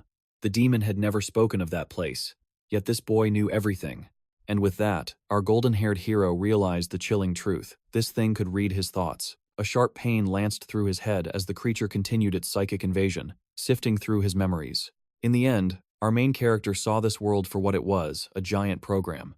He had to wonder, was this creature truly from another dimension? While observing, our hero knew he couldn't let it read any more of his thoughts. But a wave of excruciating pain hit him as the demon demanded he answer its questions. With a guttural roar, the creature proclaimed that if he didn't provide a worthy answer, it would personally rip his head from his shoulders. But our main character finally made his move. He declared he would show it the true power of a human mind. An overwhelming flood of information slammed into the creature's brain all at once, causing a massive system shock. It shrieked in agony, wondering what kind of bizarre thoughts these were. At last, our hero broke free, the blinding pain finally subsiding. And as he looked up, he knew the tables had turned in his favor. This was his chance. With his sword in hand, he confirmed its fears. He was from another world, which is why he knew so much. In fact, at this very moment, he even knew the way to escape this mental prison. The creature tried to probe deeper, but our hero warned it not to even try reading his mind again, or it would seal its own fate right here and now. The octopus-like demon hissed, "Do you dare make a wager before a great apostle?" But our main character was resolute. "Think whatever you want," he said. "I have nothing left to lose." The creature quickly changed its tune, asking what he truly wanted to know. And so, our hero asked the critical question, "Are you the source of the corruption?" The creature confirmed that it had seen those words in his mind. It revealed there were several apostles contaminating everything, like the one known as the abominable pleasure. Our main character clarified that he wasn't talking about something so tangible. But that was of no concern to the apostle. The golden-haired boy realized the demon didn't know if the apostles were responsible either, and asked what it was laughing at. It mocked him, saying he should have already known the answer, because not even the great goddess Namia could solve this problem. That could only mean one thing. If the problem truly stemmed from the apostles, then a certain individual had to be involved. The only one capable of such a feat was named Hinder. Our hero let out a deep sigh. Of all the apostles, why did the most troublesome one have to be the source of the corruption? But it wasn't like he wasn't already certain. The creature sneered, finding it amusing to watch him try to escape reality. It didn't even need to read his mind. His expression said it all. The main character paused, lost in thought. He wondered if Hinder, 𝑧𝒐𝒑, and 𝑑𝒐𝒑 also had mind-reading abilities, or if their powers surpassed even this demonic being. At his words, the octopus surged closer, furious. "How dare you compare me to those fools, and underestimate them so greatly? After all, Hinder was just a fool playing with puppets, and 𝑑𝒐𝒑 was driven by nothing but a warrior's instinct." Our hero realized he'd struck a nerve. This being couldn't stomach the arrogance of being compared to them, not when it believed itself to be Lotus, the great lord of the ocean. It boasted that upon returning to the ocean, it could invade their memories whenever it pleased, and from that, our hero deduced a critical fact. Hinder couldn't actually read minds. It made perfect sense. She was a master of controlling others through cunning schemes. If she could read thoughts, she wouldn't need such elaborate plots in the first place. And with Iris on her side, she had nothing to worry about. Our main character then revealed he had one more question. But the creature told him to be silent, declaring it was his turn to answer. He ignored it, deciding to ask about the box he had seen. Our hero was confused, but the creature explained it had been trapped in a box by countless people, even children. Suddenly, Jay realized he was being referenced on a phone screen, a meta-commentary on his own existence. He sighed, seeing he had no other choice. He decided to speak the truth, knowing he was fated to be defeated by adventurers for hundreds, even thousands of years. The creature was skeptical. "How dare you speak of my destiny?" It seethed, promising to crush his body into dust. Our hero gripped his sword, telling it to try. But it would be useless. Suddenly, the creature stopped and sighed. It declared there was no more time to play with a human, leaving him utterly baffled. It called him a lucky human, and said it would let him leave with a single warning. If he managed to escape this place, it would make sure to show him what true destruction really was. Our hero couldn't understand. Why was it suddenly sparing him? What did it mean by "it's not time yet"? With that, we see the adventurer's bracelet on his wrist. It finally goes dark, its protective effect gone in an instant. A moment later, he woke up in a state of absolute panic. He wondered if he was truly back, and how much time had passed. Immediately, a knight approached, calling for Fiona. There was urgent news. An adventurer had vanished, and Lenny was out searching for them. The woman declared they needed to move immediately. But as our hero sprinted as fast as he could, the horrifying reason the demon let him go finally clicked. The jamming device had failed. That meant she was now under the demon's control. And if Lenny was chasing after them, she was walking into a death trap. He had to get there as fast as humanly possible, before something terrible happened. But as he gasped for breath, he wondered what in the world he was supposed to do in a situation like this. He was here to prevent the corruption from taking hold. Yet, by acting, he risked becoming its very cause. He was trapped, wondering if it was better to just let everything fall apart.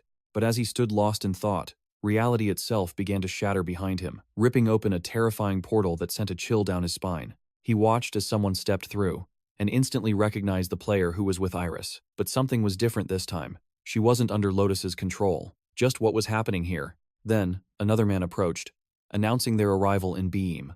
Our main character stared, trying to place the newcomer's face. But then, the pieces clicked. The commanding voice, the powerful stance, the sword sheathed at his hip. It was Siran, one of the 4 great sword masters, and a legendary time traveler. This was a story from the future, a high-level quest where, at level 70, this man would lead the adventurer and Iris into a past event. Even for an instance dungeon, he never imagined a concept like this could actually happen. A regression within a regression. Suddenly, a panicked voice screamed out, warning the adventurers not to move a single inch. The main character immediately recognized the voice it belonged to Lenny. While the swordsman pointed out that she was over there, a wave of confusion hit him. He was warned that meddling with the Lord of Time would complicate everything, so they were forbidden from touching anything in the past.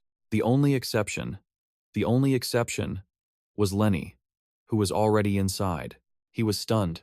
What did they mean? They were supposed to be mere observers, forbidden from changing the past. The blonde-haired young man realized this must be the true corruption. He took a step forward, a grim look on his face. He wasn't sure why, but he knew they were about to do something terrible. But how could he stop them? The Lord of Time would intervene if he moved against this party. In the next moment, the walls were splattered with blood. Lenny was gracefully dodging deadly energy blasts, but the strain was showing. She shouted for the adventurer to focus, to not let his mind be controlled. The swordsman approached, commenting that she seemed to be holding up just fine after all. They prepared to move out, completely unaware of a shadow appearing from thin air. It was our main character, launching a surprise attack. But the swordsman's reflexes were inhuman, and he parried the blow. Siran demanded to know who dared block his path, identifying him as a controlled apostle. "I'm not being controlled," our protagonist declared. He didn't know what was going on, but he couldn't let them do as they pleased. He had to conceal his identity at all costs. But his disguise items had suddenly become invisible. He tried to shout that it was just a disguise, but the swordsman charged again, unleashing a barrage of strikes that forced him onto the defensive. His identity was about to be exposed. If this continued, the Lord of Time would surely step in, and yet, the battle raged on, with absolutely no divine intervention. He wondered why the system wasn't reacting. In a flash, he created some distance and warned the other player not to move. The swordsman scoffed. "Do you really dare to look away from me?" Our main character then evaded Siran's next strike with a perfectly timed teleport. The young man thrust his hand forward, summoning shadows to his will. He unleashed a devastating area of effect attack known as Shadow Frenzy. The immense power of the skill washed over everyone. Who was this mysterious man? Our protagonist roared, pouring all his strength into the attack, until Iris smashed her instrument over his head. Blood erupted from his head as confusion clouded his vision. The woman held him tight, shouting for the adventurer and Siran to go on ahead. This was their chance to complete their mission. They had to save Lenny as fast as they could. Her words stunned our protagonist. He had heard the impossible. He was still reeling, unable to process what was happening. But suddenly, a trident flew through the air, piercing Iris's chest and killing her instantly. A moment later, someone screamed for them to stop. Our main character recognized them. It was Fiona and January. What was going on? Why would they attack that woman? They had been discovered. Fiona screamed at them to get away, calling them insane fanatics. Our protagonist was lost. He was certain the people they were fighting weren't the monsters from before. Chaos consumed his mind. What was he supposed to do? Just then, one of the knights demanded to know what he was doing. He needed to help Lenny escape her desperate situation now. He remained frozen, unable to react, completely paralyzed by indecision. Just then, Lenny was hit by a blast that shattered her sword to pieces. In that moment, the adventurer prepared to deliver the final blow. Her face remained possessed, a demonic mask. Our main character finally made his choice. He had to intervene. He sprinted with all his might, drawing his sword and screaming the name of the girl he had grown to care for. But an arrow was already nocked, and it flew straight towards its target. Lenny stood frozen, helpless. Overwhelmed by emotion, our protagonist ran, forgetting he could even teleport. Then came a sudden whistle of air, and a spray of blood filled the sky. The arrow's energy dissipated into nothingness, and we see the devastating damage done to the knight who had fallen in love. Both knights rushed to the girl's side, their faces masks of pure anguish. The blonde girl broke down in tears, unable to believe she had just lost her dear friend. And our protagonist stood there, his expression dark and empty, unable to think. They screamed Lenny's name, their voices choked with sorrow. In the end, Lenny's tragic death was a crucial, unchangeable event in this world's story. With this, the player finally regained full control of their character. This was the catalyst, the event that would ignite the adventurer's resolve to walk the righteous path and hunt down Lotus. The others continued to weep as the adventurer turned away, his gaze now fixed on his new purpose. Our main character sat there, numb, as the girl was carried away. He wondered, what righteous path required such a sacrifice? Suddenly, black smoke began to rise from the two bodies on the ground. This caught our main character's attention, and a horrifying truth dawned on him. Siran. The news from the future. It was never real. They were just fanatics all along. This meant he had fallen for a powerful illusion. Just because they stepped out of a time rift, just because they looked exactly as he remembered, he had blindly trusted his own memories. He suddenly recalled the mindscape where he felt his thoughts being read. He realized with a jolt, he couldn't let this go on any longer. It all made sense now why he'd almost ruined everything. A demon had been twisting his mind, weaponizing his own memories against him. That's why the cultist looked familiar, and why saving that girl was an instinct. The fiend had been latched onto his very soul from the beginning. Suddenly, a deep sound echoed through the chamber walls. Taking full responsibility, our main character raised his hand and called out the name Lotus, declaring this foul creature the source of all the decay. With that thought, he commanded it to stay put, promising to shred the cursed octopus into 1,000 pieces. In the next moment, we see the dungeon's core, centered around the second great pillar. The mollusk monster continued its relentless assault as the cavalry captain defended himself, admitting the beast was hard to hit while being taunted as a useless human. With only 2 of them holding the line, their efforts were proving futile. The captain wondered if the creature was getting cocky, facing 2 high-level warriors at once. But as he charged, the monster roared for him to be silent, right before the female adventurer landed a surprise shot using her survival skill. The cavalry captain yelled in excitement for them to keep pushing, joking that she was fashionably late. The monster, however, was bewildered, unable to comprehend her presence. It realized its trap had ultimately failed, and wondered if this girl would truly be its end. But then, a horrifying laugh erupted from its core as it dared her to bring everything she had. It refused to accept this fate. Without hesitation, the archer unleashed a volley of arrows, striking the core where the monster resided. The creature shrieked, vowing to kill the adventurer no matter what, as its tentacles shot out and coiled around her, ready to crush her into dust. But suddenly, in a flash, she dissolved into smoke. The sight left everyone stunned, wondering how such a thing was even possible. However, her fiery entrance was a highly effective skill, allowing her to appear directly behind the monster. The captain cheered, recognizing the impressive teleportation magic. The monster unleashed another curse as it charged, screaming for her demise. However, the female archer was faster, activating her skill, Moon Chaser, to put the beast down for good. Instantly, the lair it inhabited began to collapse, leaving them with no escape route.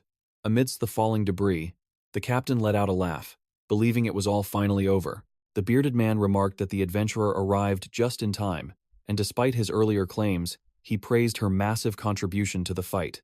But suddenly, the octopus's chilling voice echoed once more, freezing the captain with fear, as the monster told them not to make it laugh with their pathetic efforts. In the next moment, a colossal shockwave blasted across the entire island, so immense that it seemed to push back the very sky with its oppressive energy. The adventurers fell weakly to their knees, gasping in confusion. The captain wondered what it was doing, just before a dark influence seized everyone's eyes, possessing their minds. Their heavy weapons clattered to the ground as the monster's triumphant laughter echoed, signaling its absolute victory. All three of the strongest party members were now under its complete dominion. The octopus cackled endlessly, proclaiming that fate could indeed be changed, and that a great lord like itself would reign for eternity. Until, to its surprise, a calm voice cut through the air, asking if it truly found the situation so amusing. Our main character had finally arrived, striking a powerful pose and declaring this was the end of the line for the foolish monster. As he spoke, the beast's true form slowly began to manifest. The protagonist then asked if it genuinely believed this was fun, reminding it that human lives were not toys to be controlled so easily. Instantly, the monster questioned how he was even able to move, dismissing him as another useless human. But it didn't matter. It would simply brainwash this otherworlder like the rest. Yet, its mental attack was completely blocked by our hero, who then tossed a small object toward the beast before him. The main character taunted it, asking why it bothered to wonder when it could just use its powers to find out. And so, the monster peered into his memories again, only to recoil in horror.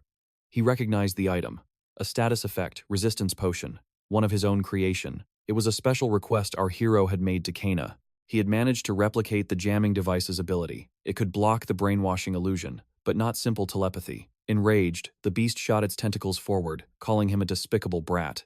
It roared, questioning how he dared to use its own tricks against it. It was laughable. He had gained a tiny advantage, but now it had dozens of tentacles to crush him with, even without mind control. Our hero drew his blade, stating he was sick of its voice, and that they would end this as quickly as possible. As the full moon shone brightly in the sky, our hero unleashed a devastating blow against the towering octopus.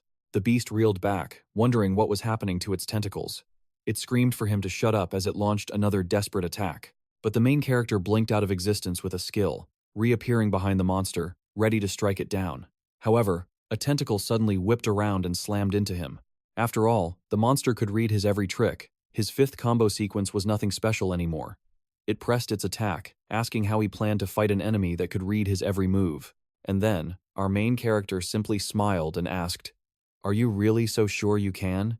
Immediately, he unleashed a massive wave of energy, teleporting multiple times before launching a black cross slash from a completely different direction. The monster thought he was just trying to create an opening for a sneak attack, a simple feint it wouldn't fall for. If the octopus could read his thoughts, all he had to do was move so fast that his thoughts couldn't keep up with his actions. The mollusk monster already knew his plan. Not bad, it thought, but far too simple. No matter what he did, it only needed one target to aim for. So, it clearly predicted that the main character's true attack would come from behind. In an instant, it spun around, tentacles poised to kill him from that very direction. However, it struck nothing but empty air. It was stunned, as a sharp pain erupted from its back. It wondered how that was possible. Certain it had read the flow of his aura. The blonde-haired hero then projected a thought. The next attack will come precisely from the right. The octopus immediately twisted, swinging its tentacles in that direction. But it was struck from the opposite side, in the very same moment. How could this be? The attacks were coming from the reverse of what it was reading from his mind. It decided to look deeper, to see his very thoughts. There, it saw something bizarre, strange, glowing buttons. It couldn't comprehend the symbols and commands flashing through the boy's mind. The main character then taunted, "What's wrong? I thought you could read my mind." With that, he unleashed an onslaught of teleports, severing the giant octopus's limbs one by one. But the monster finally saw an opening, launching a tentacle toward a blind spot, ambushing him from behind. Our hero, caught off guard, could only scream in agony as he crashed to the ground. The creature declared it had deciphered his commands, realizing it was a type of skill-based magic. It was now countering the system's logic, not the skill itself. The octopus confirmed it had memorized everything, taking a long moment to boast as it delved into the main character's mind. Then, it struck, slamming him brutally into the earth. It immediately followed up, launching him skyward with a devastating uppercut before unleashing a merciless combo on his wounded, breathless body. The monster lunged one last time, drawing blood as it let out a cruel, booming laugh. But our hero struggled back to his feet, questioning the commands he'd input. He was struck again, his sword clattering to the ground. The beast declared this was his end, now that he had nothing left to rely on. The boy could only curse, remembering he was told his anger stemmed from being upset over a girl. But the only one responsible for this mess was himself, for not thinking things through. In an instant, our hero rose again, pure fury blazing in his eyes as he took his stance, his sword enveloped in a powerful aura. The monster's eyes widened in rage, declaring that this all ends right now. Instantly, it shot out a tentacle, piercing straight through the main character's chest. It laughed, calling him a fool over and over. However, our main character was still alive and healing. He brought his sword down, completely severing the grotesque limb. He hit the ground again, but seemed no worse for wear. The monster wondered how this was possible. It felt the attack land perfectly, but our protagonist, consumed by rage, swore he would kill it no matter the cost. And so, the monster sneered, asking what dirty trick he'd use this time. But the boy didn't answer, simply charging through its incoming attacks. This was impossible. He was completely ignoring the damage, and was somehow still alive. The beast couldn't understand what was happening, but it was determined to find out. The octopus began to review its memories, searching for his plan, for there had to be a hidden secret, until suddenly, it found exactly what it was looking for. As it observed the memory, it wondered what it was seeing, certain this had to be the key. A moment later, its eyes fell upon the status window. It turned out one of his skills, at level 10, granted him the ability of invisibility. But even knowing this, the monster couldn't comprehend what was happening, as our hero charged forward like a demon, slicing through every single tentacle. It screamed that this was absurd, impossible for a mere novice. Super armor combined with invisibility was nothing but a fantasy to the beast. But there he was, our hero finally reappearing, his rage clear for all to see. In that moment, the creature tried to beg for mercy. However, our protagonist confessed to Lenny that he wasn't sure what to do or how to do it right. And so, he apologized for his anger, and especially for what he was about to do, something he might regret. Yet, he would ensure its death would not be in vain. The corruption would spread no further, for it would be utterly erased by his presence, right here and now. He focused, gathering all his energy deep within his special weapon, forging a colossal blade of pure darkness. Then he shot forward, his mind consumed by a berserker's rage. The creature could see the attack coming, but it couldn't possibly comprehend the scale and power it possessed. And just like that, it was cleaved in two by Shadow. This was the final Dark Slash, an attack that tore across the island itself, devastating all the vegetation in its path. Beyond creating a massive crater, the force sent leaves flying through the sky and carved a great scar across the earth, all created by our enraged main character. He then retracted the blade, whispering a final goodbye to the one who had truly captured his heart in this world. After all the fighting, the rain finally began to fall, weighing down the heavy atmosphere in the wake of such a sudden death. The other creature was breathing heavily, and through its ragged breaths, we could see the damage our protagonist had inflicted. In the end, system parameters and destiny are truly strange things to ponder when one is merely a puppet. And so, Jin-un approached with heavy steps. Amidst a low laugh, he wondered if this was all right.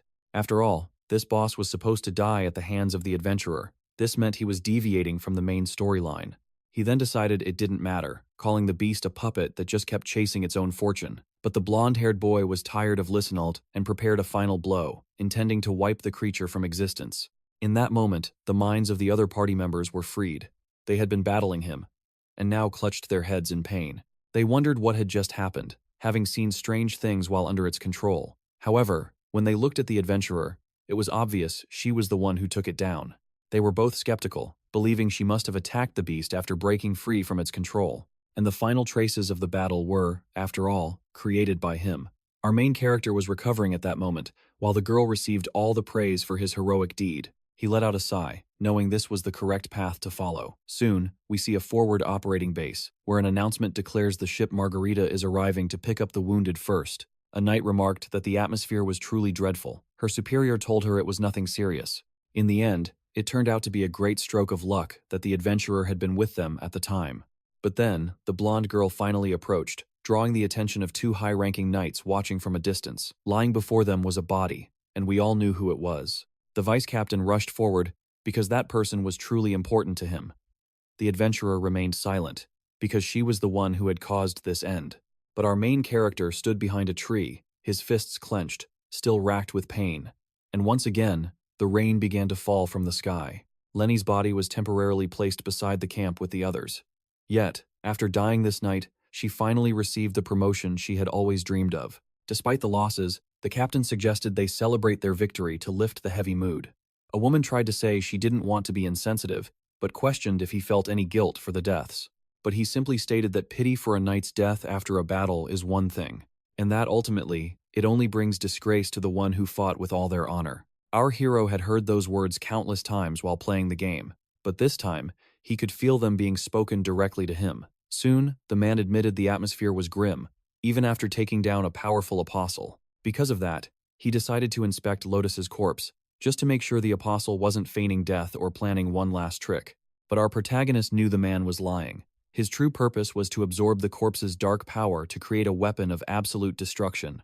In the end, this was the correct story path, and he couldn't interfere with the main quest in any way. Not even if it meant something terrible would be unleashed upon this world. With that, the story arc of Chapter 𝑏𝑐𝒍𝒅 finally came to a close, and our attention turns to a figure holding the mask of an apostle. It was Saren. She remarked how strange it was that anyone could see with such a thing. Our protagonist glanced away, thinking that in the game, no one would have ever considered this a piece of actual equipment. Come to think of it, there had never been unique, one-of-a-kind items like this that could only be obtained once. He had learned something vital. He could acquire items identical to their in-game versions by looting them from corpses. This was a game-changing piece of information. And so, Saren asked if he had looted anything else. But that simple question made our protagonist cry out in agony. He quickly recoiled, thinking the recovery potion should have already kicked in. However, the muscles in his body were still screaming in protest. The after effects of his super early armor skill were still a massive problem. He couldn't possibly tell her the truth. Still, everything had gone according to his plan. Plus, he'd successfully acquired the letter using his corruption ability. So, he decided to ask what his next task would be. Saren noted that he had changed far more than she'd expected. Before this, he was a complete nobody. And yet, his words now carried incredible weight. With a flick of her wrist, she manifested a magical contract, officially recruiting him into her guild. Our protagonist watched the glowing contract hover in the air just as the rain outside finally came to a stop. The young man with the claws declared the signing complete and demanded his payment immediately, and the answer was yes, for the contract had been sealed. She quickly asked where he intended to go at this hour. He replied that he needed to check on something and would return in a few days. This made her suspicious, wondering if he was planning to take the gold and disappear. But our hero just offered a slight smile, telling her not to worry. He finally had a reason to give this new life his all. However, he was unaware that his plans were about to fail. The torrential rain had completely destroyed the road to 𝑬𝒂, the very forest he needed to reach. After all, he needed to find the blacksmith Linus for a crucial task. He wondered if he should ask for help and take the Margarita ship to get there, but his companion suddenly urged him to drink the potion she was holding. Our protagonist was confused and asked what it was, which surprised the woman that he didn't recognize it. He insisted that before drinking it, he needed to understand what it was. Then he vanished instantly, leaving her with a look of pure shock as our hero fell hard to the ground, dropping the vial. He admitted that the landing was painful, but as he looked around, he realized he had finally made it to 𝑬𝒂. He couldn't believe Saren had given him a teleportation potion. They usually had level restrictions and were distinctly yellow. But regardless, our protagonist finally spotted him, Linus, the man he was searching for.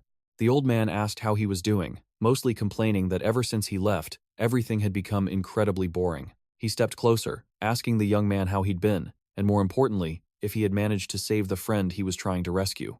Our protagonist fell silent at that moment, recalling the image of Lenny smiling at him. He let out a heavy sigh, saying there was no longer any reason to worry about her in this situation. The old man understood immediately and asked why he had come if he didn't want to share the news. He was then stunned to hear that he wanted to forge a new sword. He asked what had happened to the sword he was given, and our hero replied that it had been stolen. The man quickly got the picture and asked what he wanted to make, and if he had the materials. Janoon asked if he would run away after seeing this. Linus scoffed that he never hesitates about his work, right up until a massive object flew out and slapped him right across the face. The old man went flying backward as our protagonist apologized, admitting he hadn't quite mastered his inventory panel yet. The blacksmith scrambled on the ground, demanding to know what he'd just pulled out. He was told they were the severed tentacles of the Apostle Lotus, which left him utterly horrified. Our protagonist explained that a lot had happened recently, and he needed a new sword, making the old man wonder how he was supposed to forge something like that. Our hero understood, thinking this task was too much for him, and so he mused aloud that perhaps only the greatest blacksmith in the world could handle such a high-tier material. Immediately, Linus shot to his feet, telling the arrogant brat to watch him. He declared that he never runs away from any challenge, especially when it comes to crafting weapons. Our protagonist smirked. He knew this man's personality perfectly. He would accept any challenge to prove his worth, so he taunted him a little, saying, "This must be easier than cutting cake." And the old man declared that he was right. Our hero thought this was perfect. As long as he got paid, he could buy some potions, and once he returned, he could set his real plans in motion. However, he then remembered that he'd used a teleportation potion to get here. He wondered how he could possibly return with the road blocked until someone appeared. It was his new boss, who said he should have listened more carefully before leaving so suddenly. It seemed she had thought this through and brought him something to drink. He was lucky she knew the coordinates of the last potion he had used. Now, they could both return to the guild instantly, but she asked if something was wrong, since she thought all the teleportation potions she knew of were yellow. She wondered if the alchemist had made a mistake during the crafting process. This comment made her maid extremely annoyed. She snapped, "How dare you compare this beautiful organic material to those fake potions sold on the market?" Instantly, she declared she wouldn't take him back, forcing our protagonist to apologize profusely. Soon, they were in the corridor of the Mages Guild, where our protagonist finally opened a door to find his new room, prepared especially for him. The female mage noted that the place was still quite empty, so she said she needed time to prepare some things and promised to furnish it with everything he needed. Right after that, someone arrived to announce that the requested item had just been completed. Our protagonist thought it was a gift and said that he didn't need that much. But in reality, it was just a cheap plaque on the wall, announcing him as a member of the Emergency Response Committee for Unusual Events. Our main character wondered what this was all about, only to be told it was his new job title. Janoon immediately started complaining. After all, the plaque looked like something a clueless old lady had thrown together. This, of course, only annoyed his superior even more. Just like that, a tense argument erupted, but the woman won. Everything was already decided, forcing him to concede. He would now be operating as an investigator for the association. As such, he had to make sure he honored his contract. Our main character's thoughts then turned to the next great danger looming after the events at 𝑮𝑶𝒑. A great cataclysm, originating from another apostle, was fast approaching. It was a phenomenon where space itself would fracture, caused by an unknown entity kidnapping a specific individual. However, the true reason the apostles were making their move was because of Hinder. She possessed enough power to tear open spatial rifts, creating a gateway for monsters to invade their world. Her true objective was to bring about the Age of Genesis. According to a prophecy, she could slaughter adventurers as sacrifices, resurrecting a demonic plan. She was a fool for putting her faith in such a prophecy. Still, her power was a massive problem, and their chances of stopping her were almost zero. First things first, he needed to focus on powering up. So, he asked Saren if she knew how to craft recovery potions, which took her by surprise. Ultimately, what he craved was an item that could push back mental corruption, essentially an antidote to what Saren recognized as a plague. She quickly asked where this would all begin, and our protagonist revealed the location: Ophelia, in the Kingdom of Fans. The sorceress was stunned by what she heard. The impending threat was coming directly from the underground city, the home of the Dark Elves. Our main character then offered a grim apology, but it had already begun. We see the kingdom already being ravaged by the plague. A man screams for everyone to get back inside, as the city is being contaminated by these vile humans. One of the mages questioned how they dared attack the kingdom with such underhanded tactics and swore they would have their revenge. At last, all their forces gathered at the gate leading to the surface world. They were now marching towards a full-scale war. Some time passes, and we return to the forest where our hero has just arrived, witnessing an awe-inspiring scene before him. The blacksmith stood in a sea of fire, raising his hammer high to deliver the final, decisive blow on his latest masterpiece. He then let out a sigh of pride, declaring it complete. The main character recognized it as a discontinued item crafted from the giant tentacle of Lotus, thinking it looked exactly like the promotional images. The blacksmith quickly asked what he meant, and our hero replied that there was only one thing he wanted to ask right now. Hearing this, the smith decided to ask why he wanted that specific mold at this exact moment. Our protagonist thought to himself that he could acquire a skill and change the item's appearance, which would allow him to make a massive profit. Shortly after, we're back in the city where a man looks utterly exhausted. This adventurer, whom we've seen before, felt that the daily quests and raids had become mind-numbingly boring. That is, until he glanced up and a system message caught his eye. The item description was something he knew all too well. At that very moment, our main character continued to shout, repeating the message. He was selling a level 35 Lotus Giant Tentacle weapon, an item that was not only rare but extremely powerful. And suddenly, the man sent a private whisper to our main character, who was still shouting his sales pitch. He smirked and asked what exactly was for sale. Meanwhile, the protagonist thought he'd never get used to this kind of public hawking. The blacksmith eyed him with suspicion, as our hero wondered how to use this feature properly. The moment he figured it out, he sent a message back. The other player replied instantly, saying he'd buy the weapon for 8 million gold. Our main character was ecstatic, trying to pinpoint the buyer's location when he realized the chat had ended. Then, from behind, something immediately caught his attention. A giant wolf man appeared in a flash of teleportation magic, stating he came to check out the item in person. Our hero quickly understood. The guy had switched to his main character just to buy this weapon. Jinoon was stunned, asking about the pink aura enveloping the man's weapon. He was told it had been enhanced over 13 times. His jaw dropped. After all, most players stopped at plus 12 because the cost was just too insane.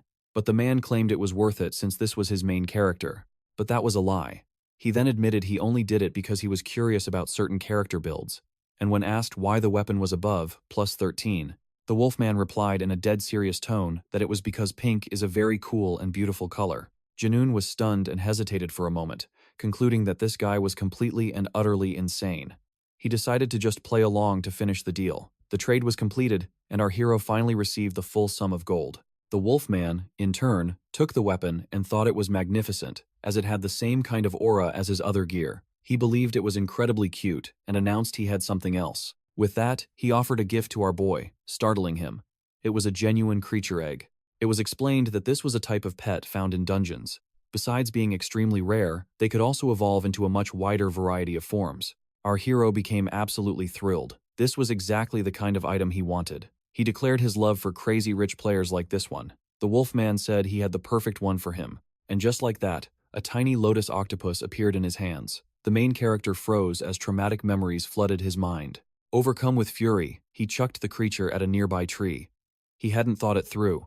And now the poor little thing was wailing in tears. The werewolf just commented that it was extremely cute, and our hero still thanked him for the gift. He soon picked it up, muttering that he was speechless.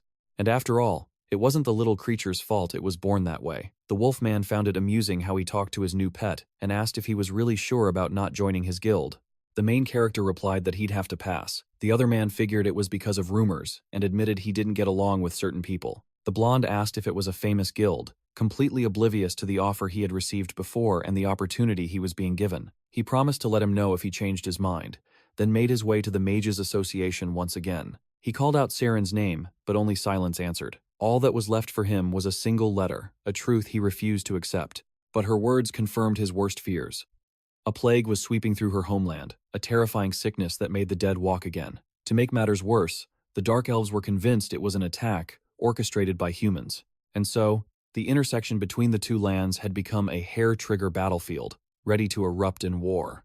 Before the situation could spiral out of control, the adventurers were commanded by the Queen to investigate. During their mission, they uncovered evidence of a potential cure. That's why Saren had left, taking one of the best alchemists with her, leaving only this letter to inform him of her perilous journey. Realizing what this meant, our hero sprinted with all his might. Someone had already triggered this historical scenario quest. He threw open the door, only to find Syria standing right in front of him. His mind raced, knowing he had to get there as fast as possible. Then he remembered after the Sky Tower incident, he had officially joined the Mages Association. The girl's eyes widened in recognition. It was him, from that dungeon, the one who introduced himself as Jinoon, a rookie member of the association. They then overheard a tense conversation. The Queen seemed to underestimate the danger, not realizing a war was about to erupt. In the end, she chose to send adventurers instead of official knights. The decision was utterly ridiculous. They were just mercenaries. But Syria stepped forward, declaring her faith that the adventurer would resolve the crisis, as he had saved Elvengaz before. A mage scoffed. saying he'd heard they'd killed a few goblins, but he highly doubted they would be useful in a situation of this magnitude. Our main character felt a flash of irritation, but the girl stood her ground, stating her absolute trust in him because she was there and had witnessed his power firsthand. And so, she declared that by bestowing her blessing upon the adventurers, everything would be resolved. A moment later, a brilliant aura of light enveloped everyone present. It was as if this girl was a true goddess, sent down from the heavens to save the world. Jinun immediately dashed outside, knowing he couldn't waste another second. Time passes, and we see heavy footprints marking a long and arduous journey.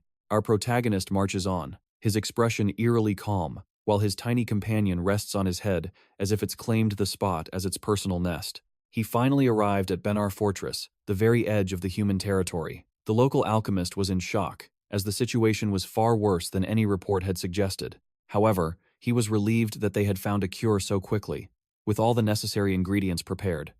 He wondered, how did she know exactly what was needed? But before the woman could answer, our main character made his grand entrance. He called out to Saren again, announcing that he was there to help her. Not recognizing this intimidating figure, she began chanting a spell, wondering what that strange creature on his head was. But she shook the thought away, revealing that things were spiraling out of control. She demanded to know where the other adventurer was. He was told the man had already gone ahead, clearing a path through the undead hordes toward the Dark Elf Kingdom. Our hero realized the main story was progressing smoothly. The first dungeon was already complete. The adventure was unfolding even faster than he'd expected, which meant the hero of the catacombs, Leng Un, was about to be freed. Thanks to this plague, that legendary warrior would return to the world, becoming the key to stopping the pandemic. Our protagonist quickly asked if he could help, and requested the antidote. The woman handed it over to him, but there was no need for her to worry. After all, our main character knew this corrupted land better than anyone. Within that nightmarish landscape, a toxic miasma visibly pulsed through the air. Creatures of the undead were instantly torn apart by our hero, who charged forward wielding his new sword as the monsters shrieked. He was impressed by its sheer power, a smirk playing on his lips. After all, these ghouls were no longer in his league. His physical damage stat had already surpassed 428. As a horde of monsters prepared to attack the party, they failed to notice something massive plummeting from the sky. Our protagonist just chuckled, knowing exactly what was coming. A colossal tentacle slammed down, impaling countless creatures at once. It turns out this special item had a unique skill, a 2% chance to summon one of the legs of Lotus. That single tentacle annihilated the mob with ease, its immense damage tearing up the terrain itself, all while our hero remained completely unfazed. Ultimately, there were two reasons for this massive monster outbreak: the Apostle's aura and the presence of the evil dragon. The Dark Elves were simply unlucky to be caught in the middle. This weapon was so ridiculously useful, he now understood why his companion was so proud of it. At last, he approached the pillars that marked the entrance to the boss room. He broke into a run, realizing he had finally reached the tomb of Leng Un. He calmly stepped inside, only to find nothing. The coffin was wide open and completely empty. He realized another player was moving faster than he'd anticipated.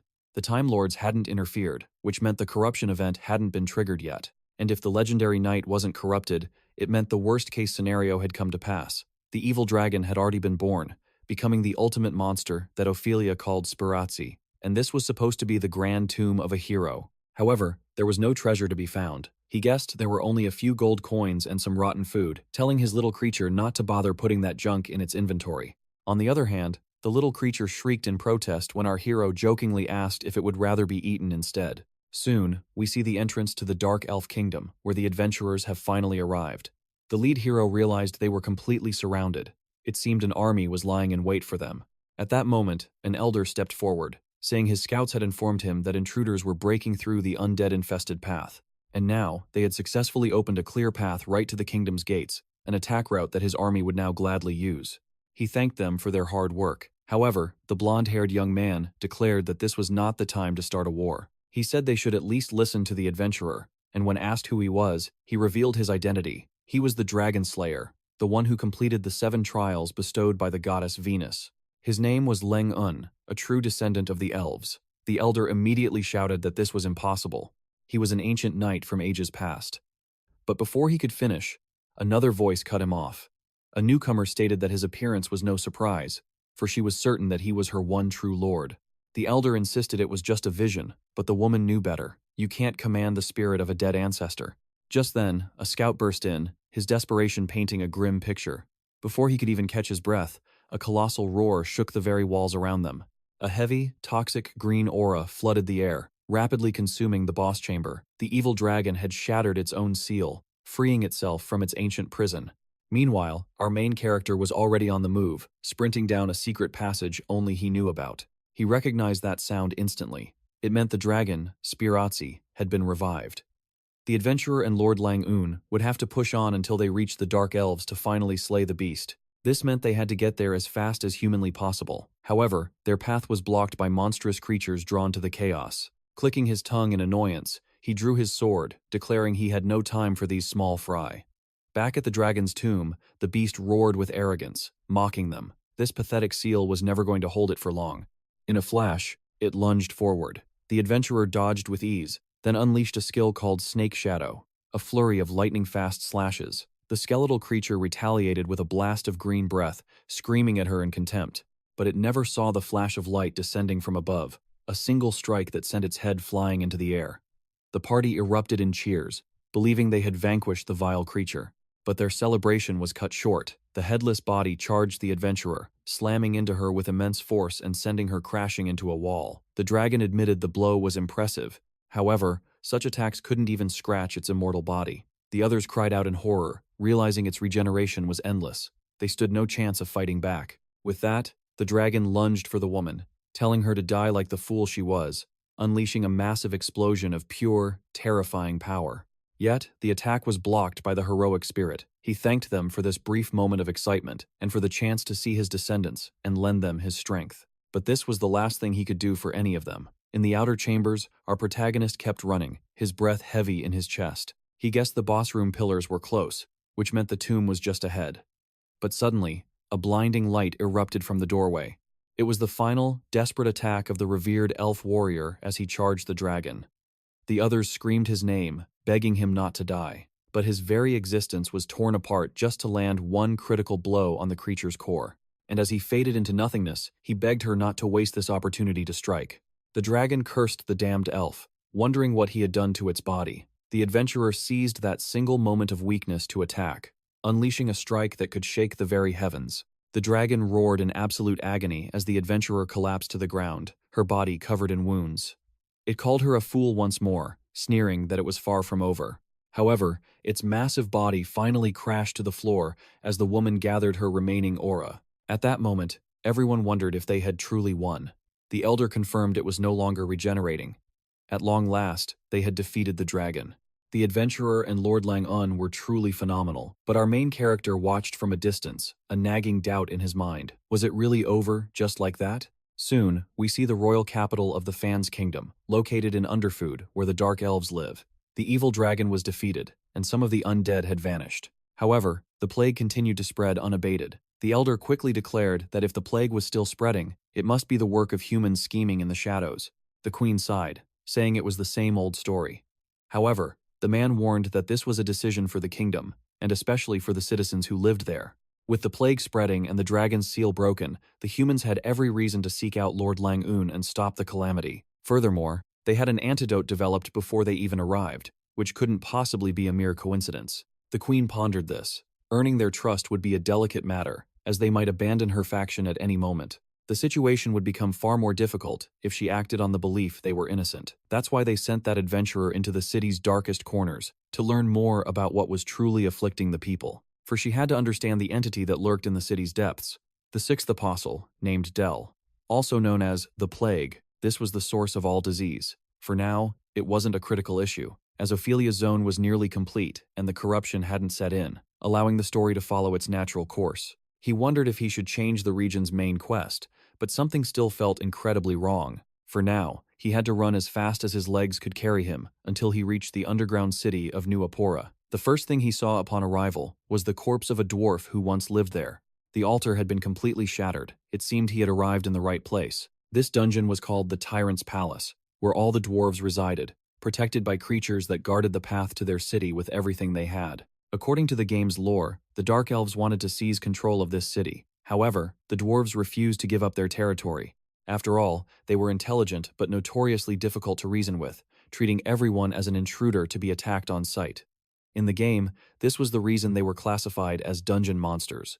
By now, the adventurer must have dealt with most of them. The reason they refused to leave was quite obvious. Just then, the small creature traveling with our protagonist bumped into him, causing him to activate a quick movement skill and break into a sprint. He urgently called out to the creature, signaling for Taco to run faster. It looked confused.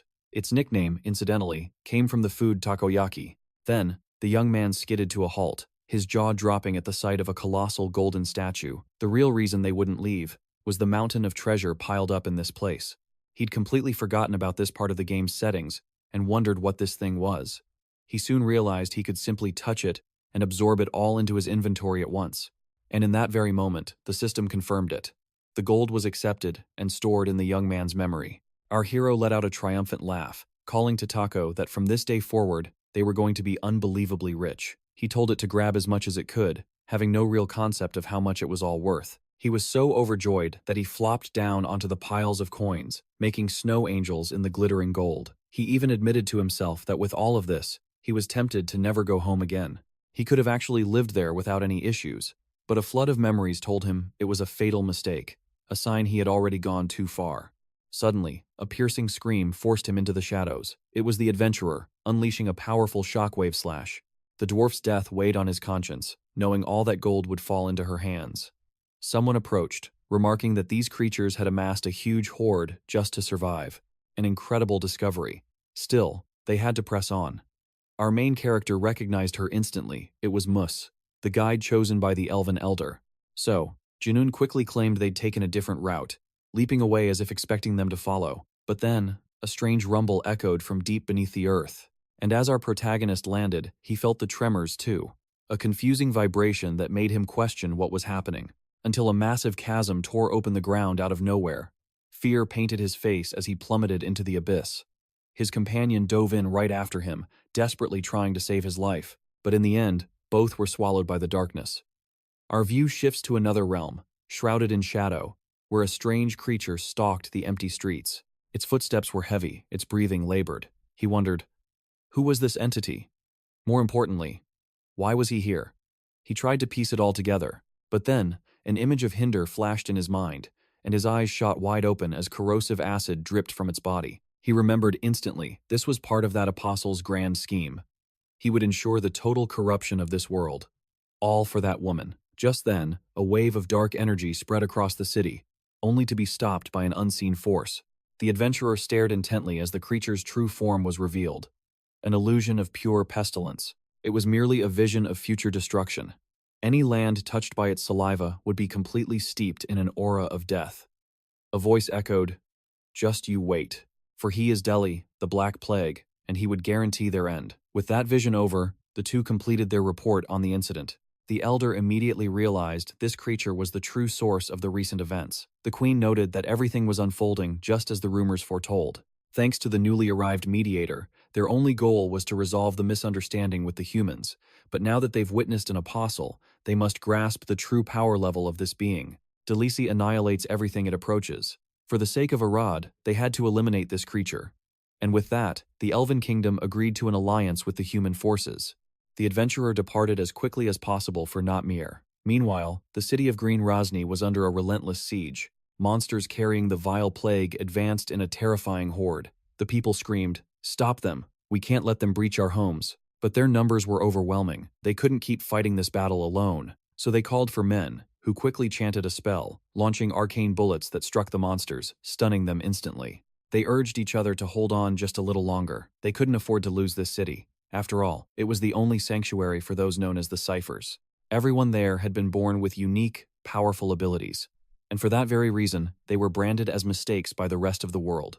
This place, Grozny, was the only haven that allowed them to live in peace. If they lost it, they would be thrown back into a world of cruel discrimination. One of them wondered what was happening, as the reanimated corpses grew more vicious, devoid of any will or consciousness. They were doing everything possible to contain the infection, but they had no idea how long it would take. The woman quickly realized something had broken through their barrier. She asked for someone to cover her flank while she investigated, running as fast as she could. What could have possibly caused this? When she arrived, the scene before her eyes was so shocking, she froze in place. A lone human had just appeared, utterly decimating the monsters. It was our main character, who thought he was done for after falling into that golden tunnel. However, he managed to escape thanks to the giant tentacle ability of his sword. In the end, he was too late, as the main quest in that region had already been completed. But he had gained a massive time advantage by using a teleportation potion, unlike the adventurer who had to travel on foot. This was Grozny, the first dungeon of the northern city. It seemed his timing was perfect. He figured he should take the lead to ensure everything went smoothly, until someone called out to him.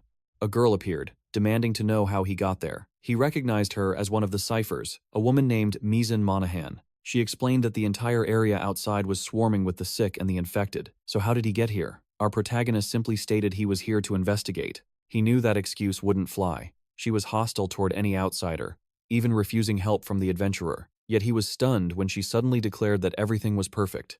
Because to her, his appearance meant he was sent from the Empire to help them. He assumed her friends were looking for a safe place to hide. This terrified our main character, who wondered if he really wanted to get involved. The girl insisted, saying she just needed a little information, but he shot back, asking why. His question seemed to frighten her, though she didn't understand why. The young man then decided to explain that he was only here to hunt down ciphers, just like her. He quickly realized the corruption was too deeply rooted in a place like this. The woman stared back, asking if he was being serious. Our protagonist thought to himself that this was clearly deviating from the game's original plot. He snarled at the disgusting mutant to shut her mouth, declaring he already knew she was the cause of all this. He figured he needed to put her on guard right from the start. The girl's temper flared. "You so-called normal people are the hateful ones." In the next moment, her summons appeared as she prepared to take him down for good. Our main character, however, looked excited by the challenge, until he realized she was taking this a bit too far. Suddenly, the sounds of another battle grabbed their attention. Someone else was approaching, and our hero instantly recognized that swordsmanship. He knew he couldn't let men completely reject the chance for outside help. So he started to act, exclaiming that the adventurer had arrived sooner than he expected. He'd heard she was the type to help anyone, even the dark elves, not to mention she was absurdly powerful. "It's better to get out of here," he said. "We have no other choice." Through his words, he sent a subtle warning. "Be careful next time." The woman's expression soured. Just then, another person stepped forward and asked for her name. It was Louise, the Poison Queen.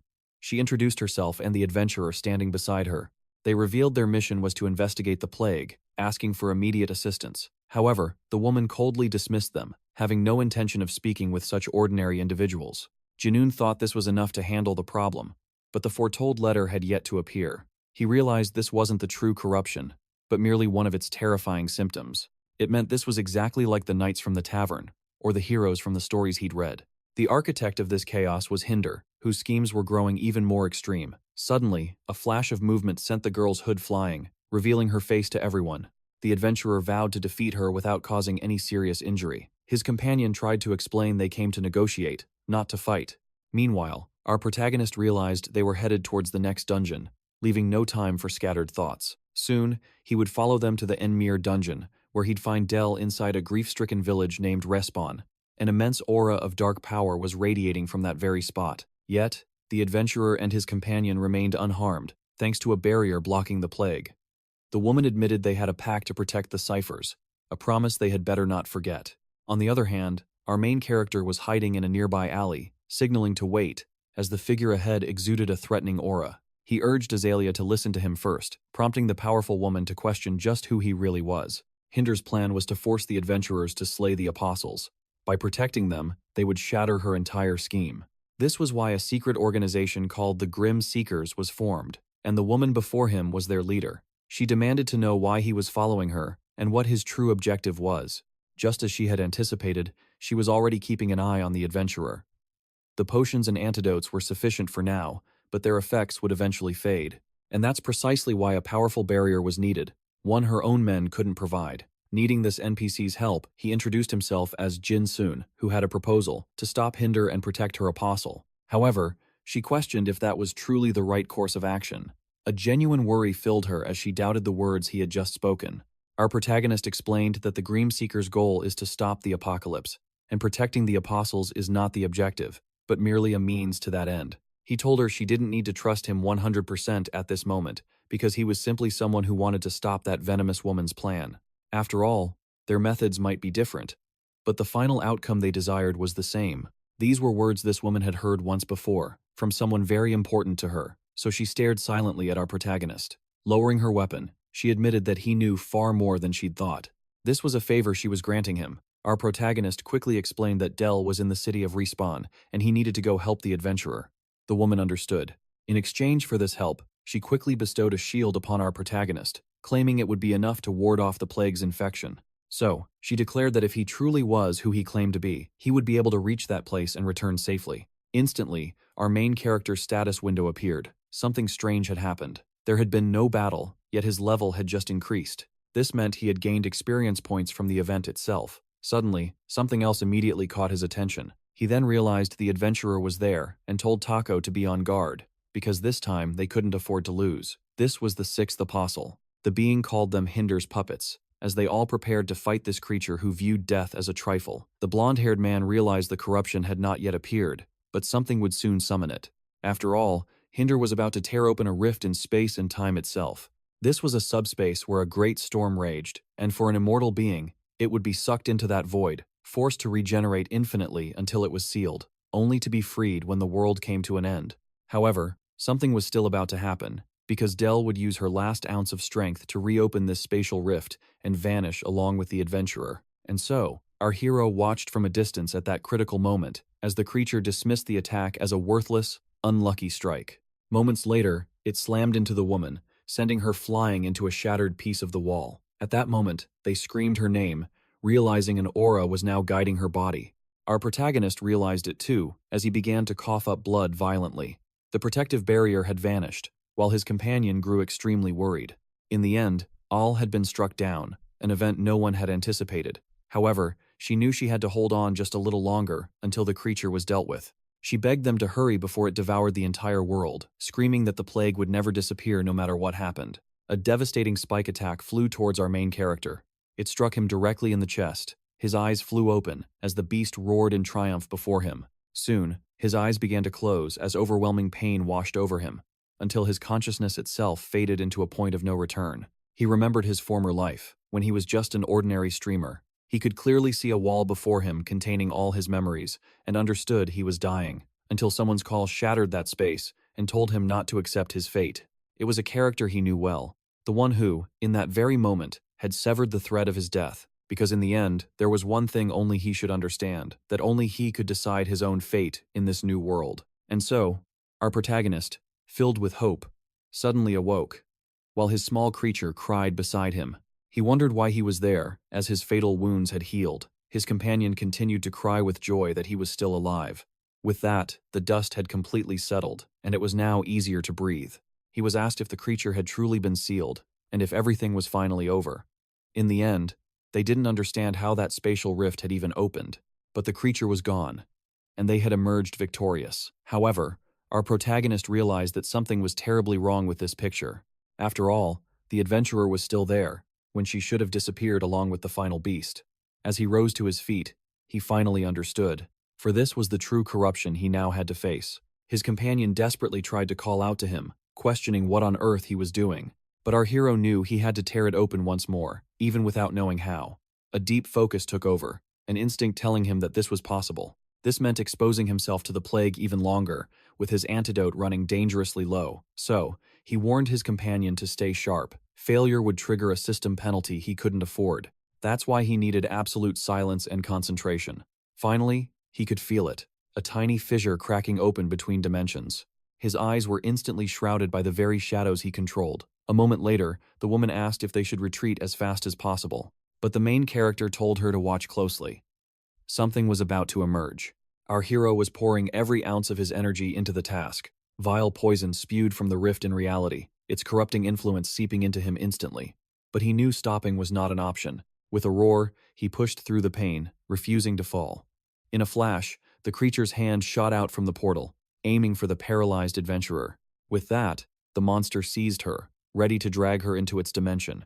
Everything happened so fast, they could barely comprehend how it was even possible. In the end, if it wasn't for him, Hinder's plan might have succeeded. They tried to call out to the adventurer, but it was no use.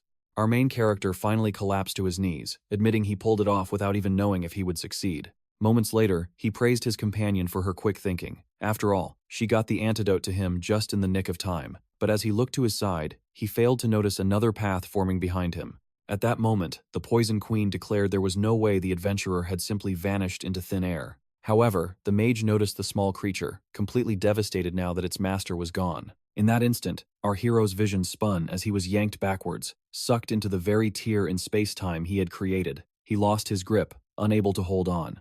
He cried out for his small companion as it was left behind.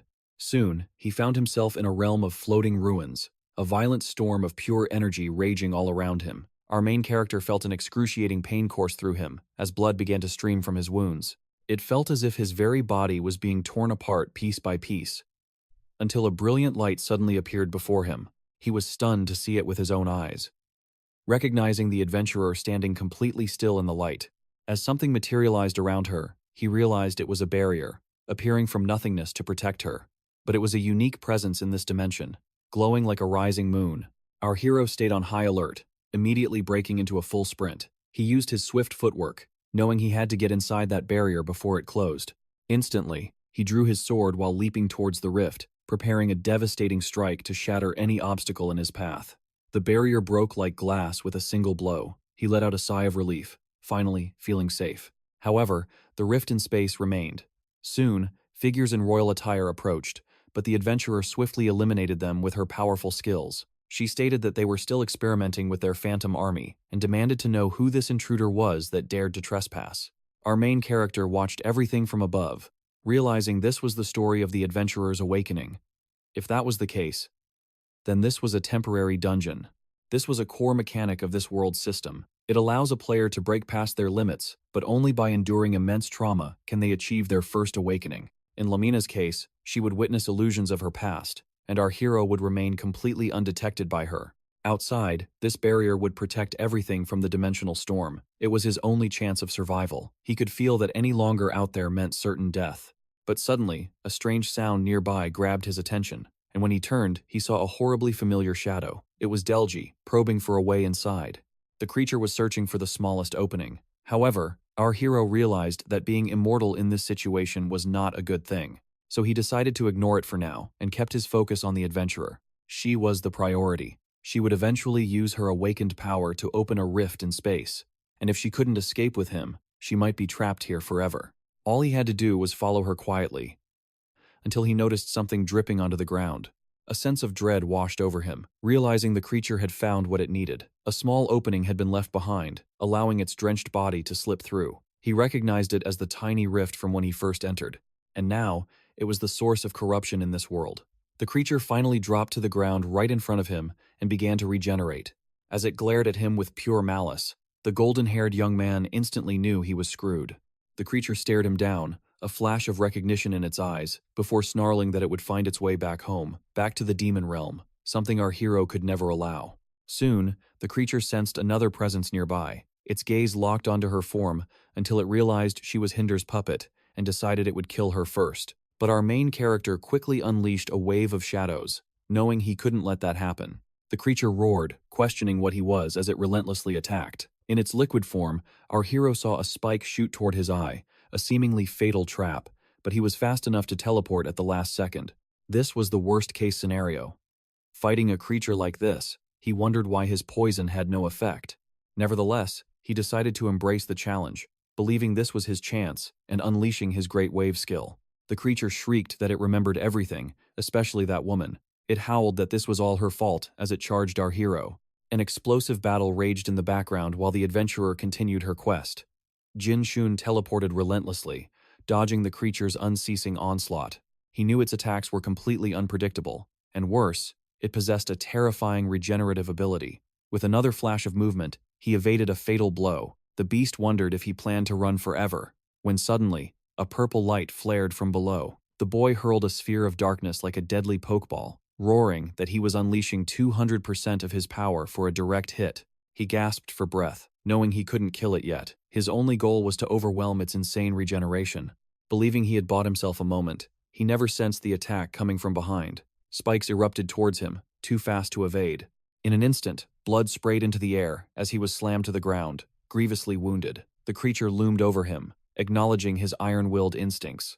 It then moved in for the kill, impaling him once more with its spikes. It would be much easier, it growled, if you just died this time. But suddenly, the very ceiling shattered above them. The dungeon itself was collapsing, and our main character realized the absolute worst-case scenario had just become reality. He cursed under his breath, realizing the final adventurer must have completed their awakening. The creature saw the chaos as its one chance to escape this mess, but our hero stood his ground. "Shut up," he snarled. "I'm not letting you leave." The demonic hound scoffed. "Then at least you can savor the feeling of your body being torn apart by the storm, while I enjoy annihilating your world." The boy retorted, "Is that supposed to be a joke? Because of you, something unforgivable has already happened. A great slaughter had taken place, all because of this hellhound's very presence." The creature sighed, a hint of amusement in its voice. "How interesting. All of you want to kill me simply because I exist. Who are you to decide what is good and evil?" it challenged. But the boy just roared, "You're nothing but Hinder's puppet. You can never return to the demon world." The beast recoiled, snarling, "You know far too much for a piece of trash," as it bolted. And with that, it sprinted towards the portal, leaving our hero behind. He could feel the barrier weakening as the dimensional storm began to tear it apart. As the beast raced for the exit, our main character could only pray for a miracle. But then, with a sharp crack, the rift slammed shut. The creature froze in disbelief as a brilliant light shone down from above. Our main character was responsible. "Closing it is easier than opening it," he declared, his voice firm. "You're not getting away." The demonic hound instantly knew the boy was the culprit. "How did you do that?" it bellowed. It charged him, demanding he open the portal at once. The boy parried the ferocious attacks with his sword, but the hound pressed on, calling him an insect, completely unaware of the colossal tentacle that suddenly erupted and slammed it into the ground. Our hero was thrown back against the wall, while the beast howled in agony, a huge part of its body crushed. Jin-sun knew he was out of strength and time to continue this fight.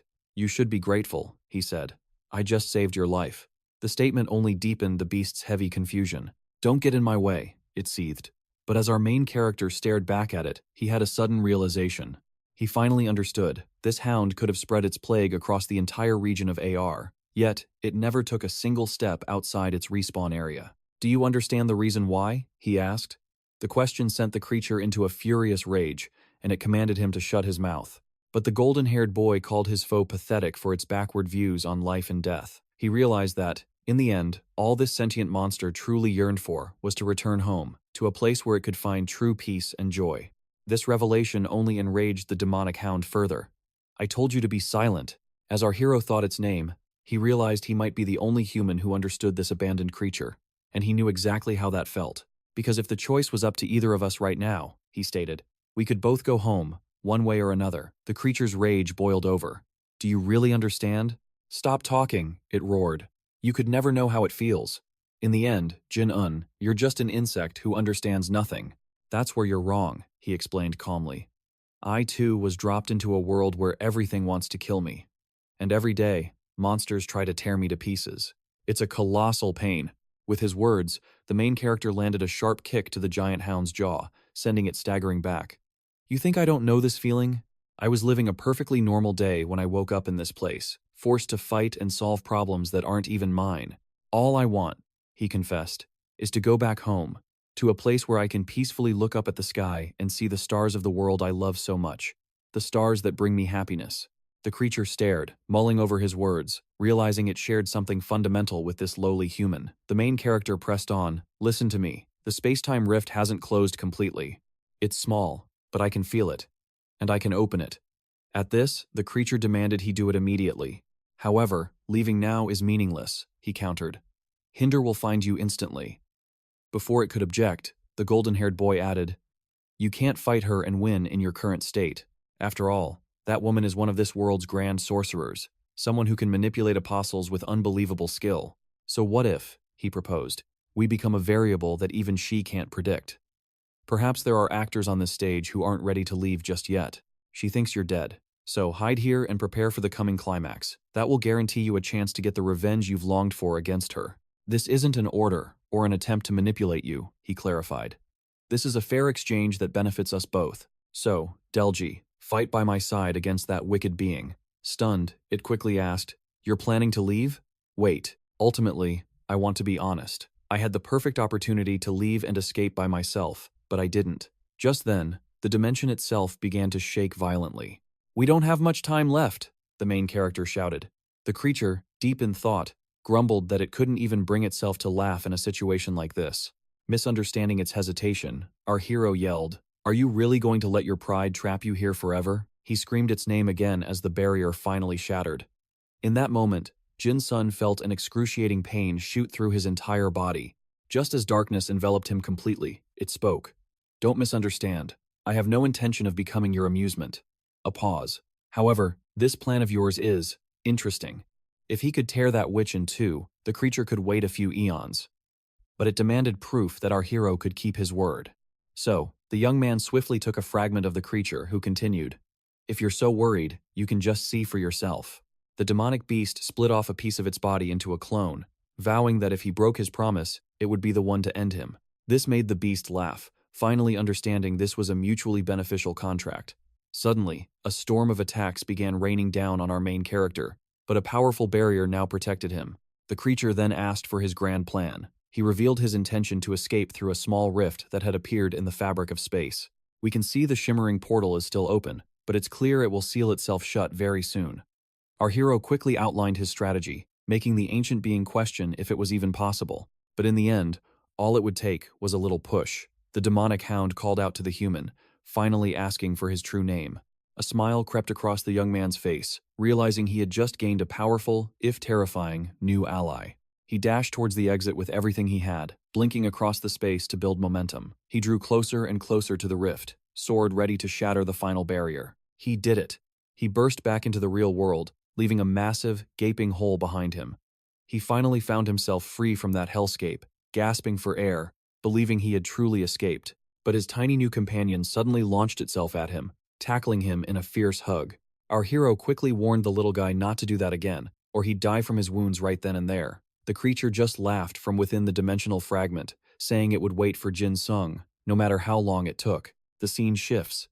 Elsewhere, a briefing is underway. The top priority is providing support to the hospitals, as the refugees from the Notar incident must be cared for. They desperately need a place to rest and recover. The man finally realizes that Saren has been working non-stop ever since the Ophelia incident. She recognizes this is a major crisis and wonders where our main character could possibly be, until a voice calls out to her from behind.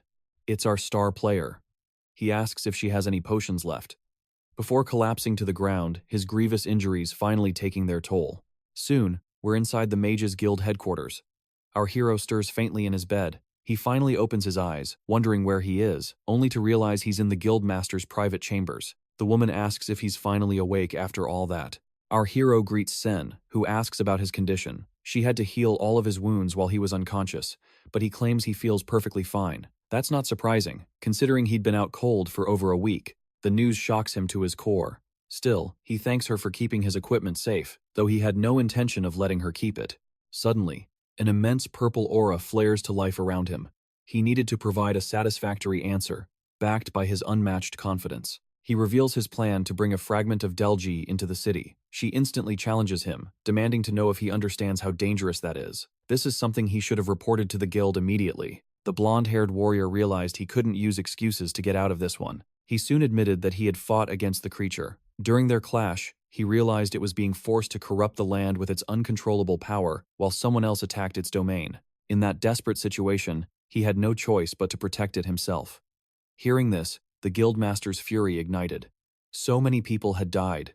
After all, when a crime is committed, someone must take responsibility, and that is why he struck a deal, promising the creature its revenge in exchange for its survival. And now, this fragment serves as an observer, to ensure he holds up his end of the bargain. The woman questioned how he could dare make a pact with an apostle, but he pleaded that he had no choice. He needed its help to control those immense powers. She asked if he intended to bring the entire being into their world, but his answer was no. He only needed to forge a small set of armor with its power. In the end, he asked for a little trust, swearing he had no desire to see a plague spread through the city he loved. She then asked if he truly understood how much they had all suffered. But ultimately, she decided to act as if she had heard nothing at all. Forming a hand sign, she quickly released it, declaring she would consider this matter to have nothing to do with her. Our hero quickly thanked her. She made it clear, however, that she didn't believe he was in the right. She was simply repaying the debt she owed him for saving her homeland. That's why she asked if he could truly purify the plague and extract the apostle's power, because a task like that would take an immense amount of time. She then asked about his gear, and the woman gestured to the side. His tentacle sword was completely shattered. Its tiny octopus form looked on in despair. It was such a crucial part of his arsenal. He wondered where he was supposed to go now. He was completely out of materials to craft new equipment. He desperately needed something to replace his giant tentacle, but now that he had leveled up, he could aim for something even better. After all, he was sitting on over 100 million gold right now. Just then, a peculiar scent wafted by. He wondered what it was, just as he overheard someone talking about their clothes. He wondered if it was a bit too flashy to wear in the middle of the city. The person was wearing an avatar skin that looked absolutely grotesque.